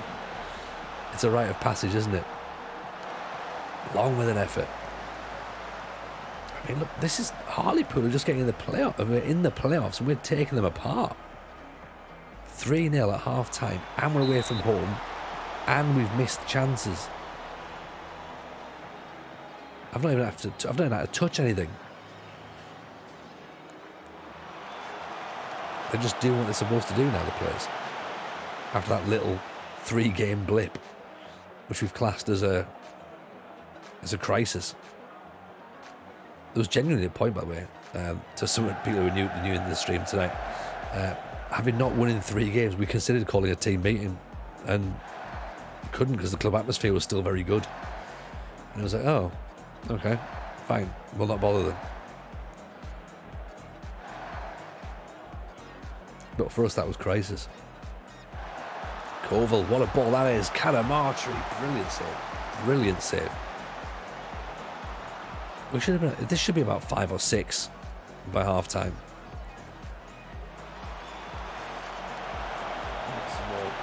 Yeah, good shout, Dan.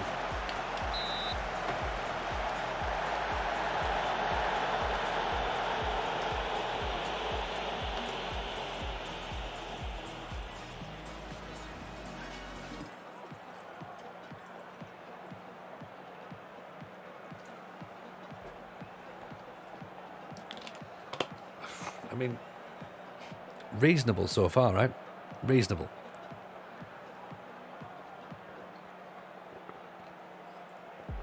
Sometimes the game saves us from ourselves. Yeah, totally. It's like, Tony, you don't need to. Don't touch this, Tony. Don't touch it. It's going fine. You do not need to get involved. Okay, understood. Understood. Thank you, football manager. Good day to you. Do what you need to do. So central midfield, Carey and Maguire aren't really having a brilliant time. got in my TV, I was not chatting so much. No, hey, no worries at all, Dan. I know you're here. That's the main thing. It's just, it's always nice it's just nice having people in to enjoy the stream. You know, it's Friday night. We're very chilled. As has been pointed out before, we're not a raging stream. It's just like, yeah, it's gonna be fine. Don't worry. It'll be what it'll be, and we'll just have a nice time. So, plenty of new people in, plenty of new follows. Wardner rides it. Goes again. What a goal. What a goal that is. Oh. Gotta applaud that. Look at this. Gets fouled and goes, it's fine, don't worry. Still a bit in me. Bang. 2 brilliant goals from Wardner.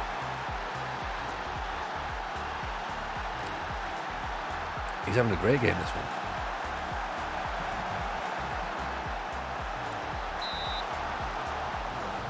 Wardner's a stallion. What's his current situation? We've got him in on loan year on to replace Raspberry. So he's not massively expensive. He's coming from Cambridge, I want to say. So we'll. This is the best performance he's had since he's come in. I'll be honest. He's been all right. Like, you know, you need a little bit of time to get bedded in, but I think this match he's definitely shown his ability. You know, even now, coming deep, getting the ball there, spraying it out. Koval looking interested. No one's in front of him, but he's pushing on. We're riding these tackles. What? If he'd have scored that Zidane-style volley, is it Jermaine Pennant? I think so. I don't think so. You're going to get a yoghurt when the games go bad. Yeah, maybe. I mean, at the minute, we're doing all right. Maguire, inside. You know, Steeljack's Thunder. No?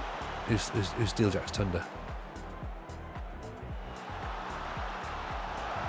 Yuandu, good save.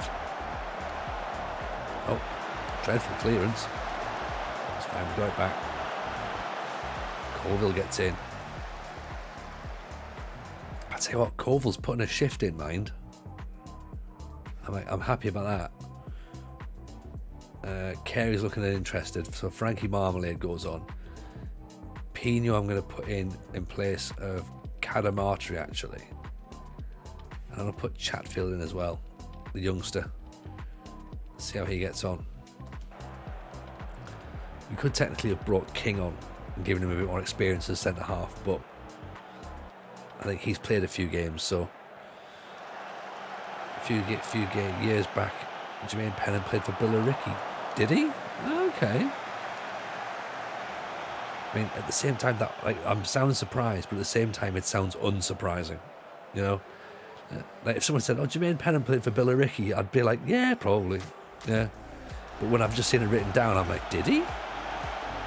Oh, okay, interesting. Teammates with Paul Konchesky. Yeah, they were at Liverpool together as well, weren't they?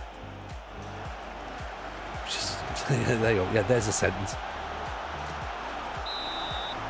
Casey, you're not going to send him off for that, surely. Apparently they are.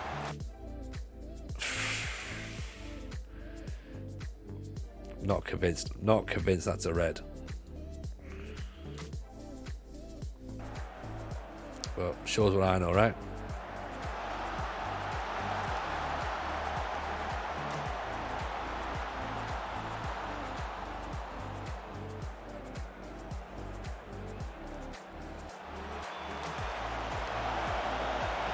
I'm amazed that's a red card.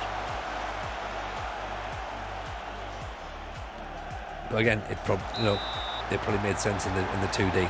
And he was the last man, technically. So I guess.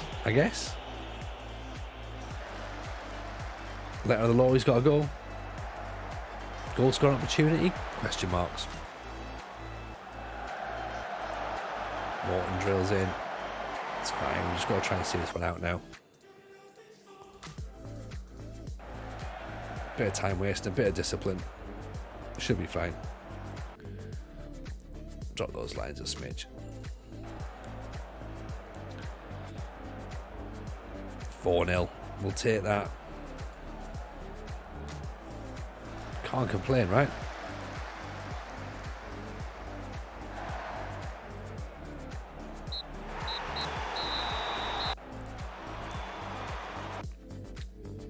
Four 4-0. Beautiful stuff. We'll pull up Morden, actually. We'll have a quick little look at him before we raid off. God, we're top of the league. How's that a thing? Woking got beat off York, that's why. York move up to third. 3-way tie at the top. Oof. It's getting tight. It's 8 points between us and the and outside of the playoffs. So that's interesting. Here's Mordner, by the way. This is what he looks like. So he is from Cambridge, 18 grand. So he's viable. He's also out of contract at the end of the season, so that's handy. We could maybe do that. So it's worth a look at. And if he plays like he played again in this last match, then what's that? 5 games in? Yeah, let's see how it goes, and that's going to be pretty decent, to be honest. So hopefully he can sort of like push on a bit more and yeah, be that guy. That's what we want, you know. Decent physicals, very decent. Yeah, his strength's a bit weird though, isn't it? Like he's got all this, and then he's just not particularly strong, and also not very good stamina, despite the fact he's athletic. His fitness and his stamina. His fitness is good, his stamina's low. It's a bit of a weird one. Jack MUFC, appreciate the follow there. Jeff Stelling's crying. He does. He is indeed. Form's definitely returning. We're starting to get a bit more belief in ourselves. But hey, you know what? If we're sat there complaining that we've not won in 3 games, that's not a Tony Jameson stream, is it? That's not. That's a proper streamer save stream. But here we are. Next match up is going to be Hollywood United. We're going to play against Wrexham. Wrexham currently. Jack, this is the Tato skin. Tato skin, that's the one that we're using right there. So 3 points clear of Wrexham, 8 clear of Hartlepool now. 1, 2, 3, 4, 5, 6, 7, 8, 9, 10, 11, 12, 13, 14 games to go. So by my calculation, possibly 2 streams. Possibly. We'll have to see if that's the thing. So that's maybe what we could be doing. Or the other thing is, it's going to take a few more. So we'll see. Right. Plan now. Let's go and do a raid, because I think we've all had a lovely time. And yeah, I want to say thank you, of course, for everyone being in. It's been a pleasure, as always. We're going to go and see Game Legend, actually. He's on doing an Icelandic save right now. So go and drop him a follow. One Ring King, welcome in. Appreciate you as well. That's very kind. So yeah, go and give Game Legend a follow. As I say, appreciate all the support, all the love tonight. It's been fun. Take care. We might see you tomorrow. If not, we might see you Sunday. But keep your eyes peeled on Discord. Keep your eyes peeled on Twitter. Take care, everyone. Have a good evening. All the best. Bye now.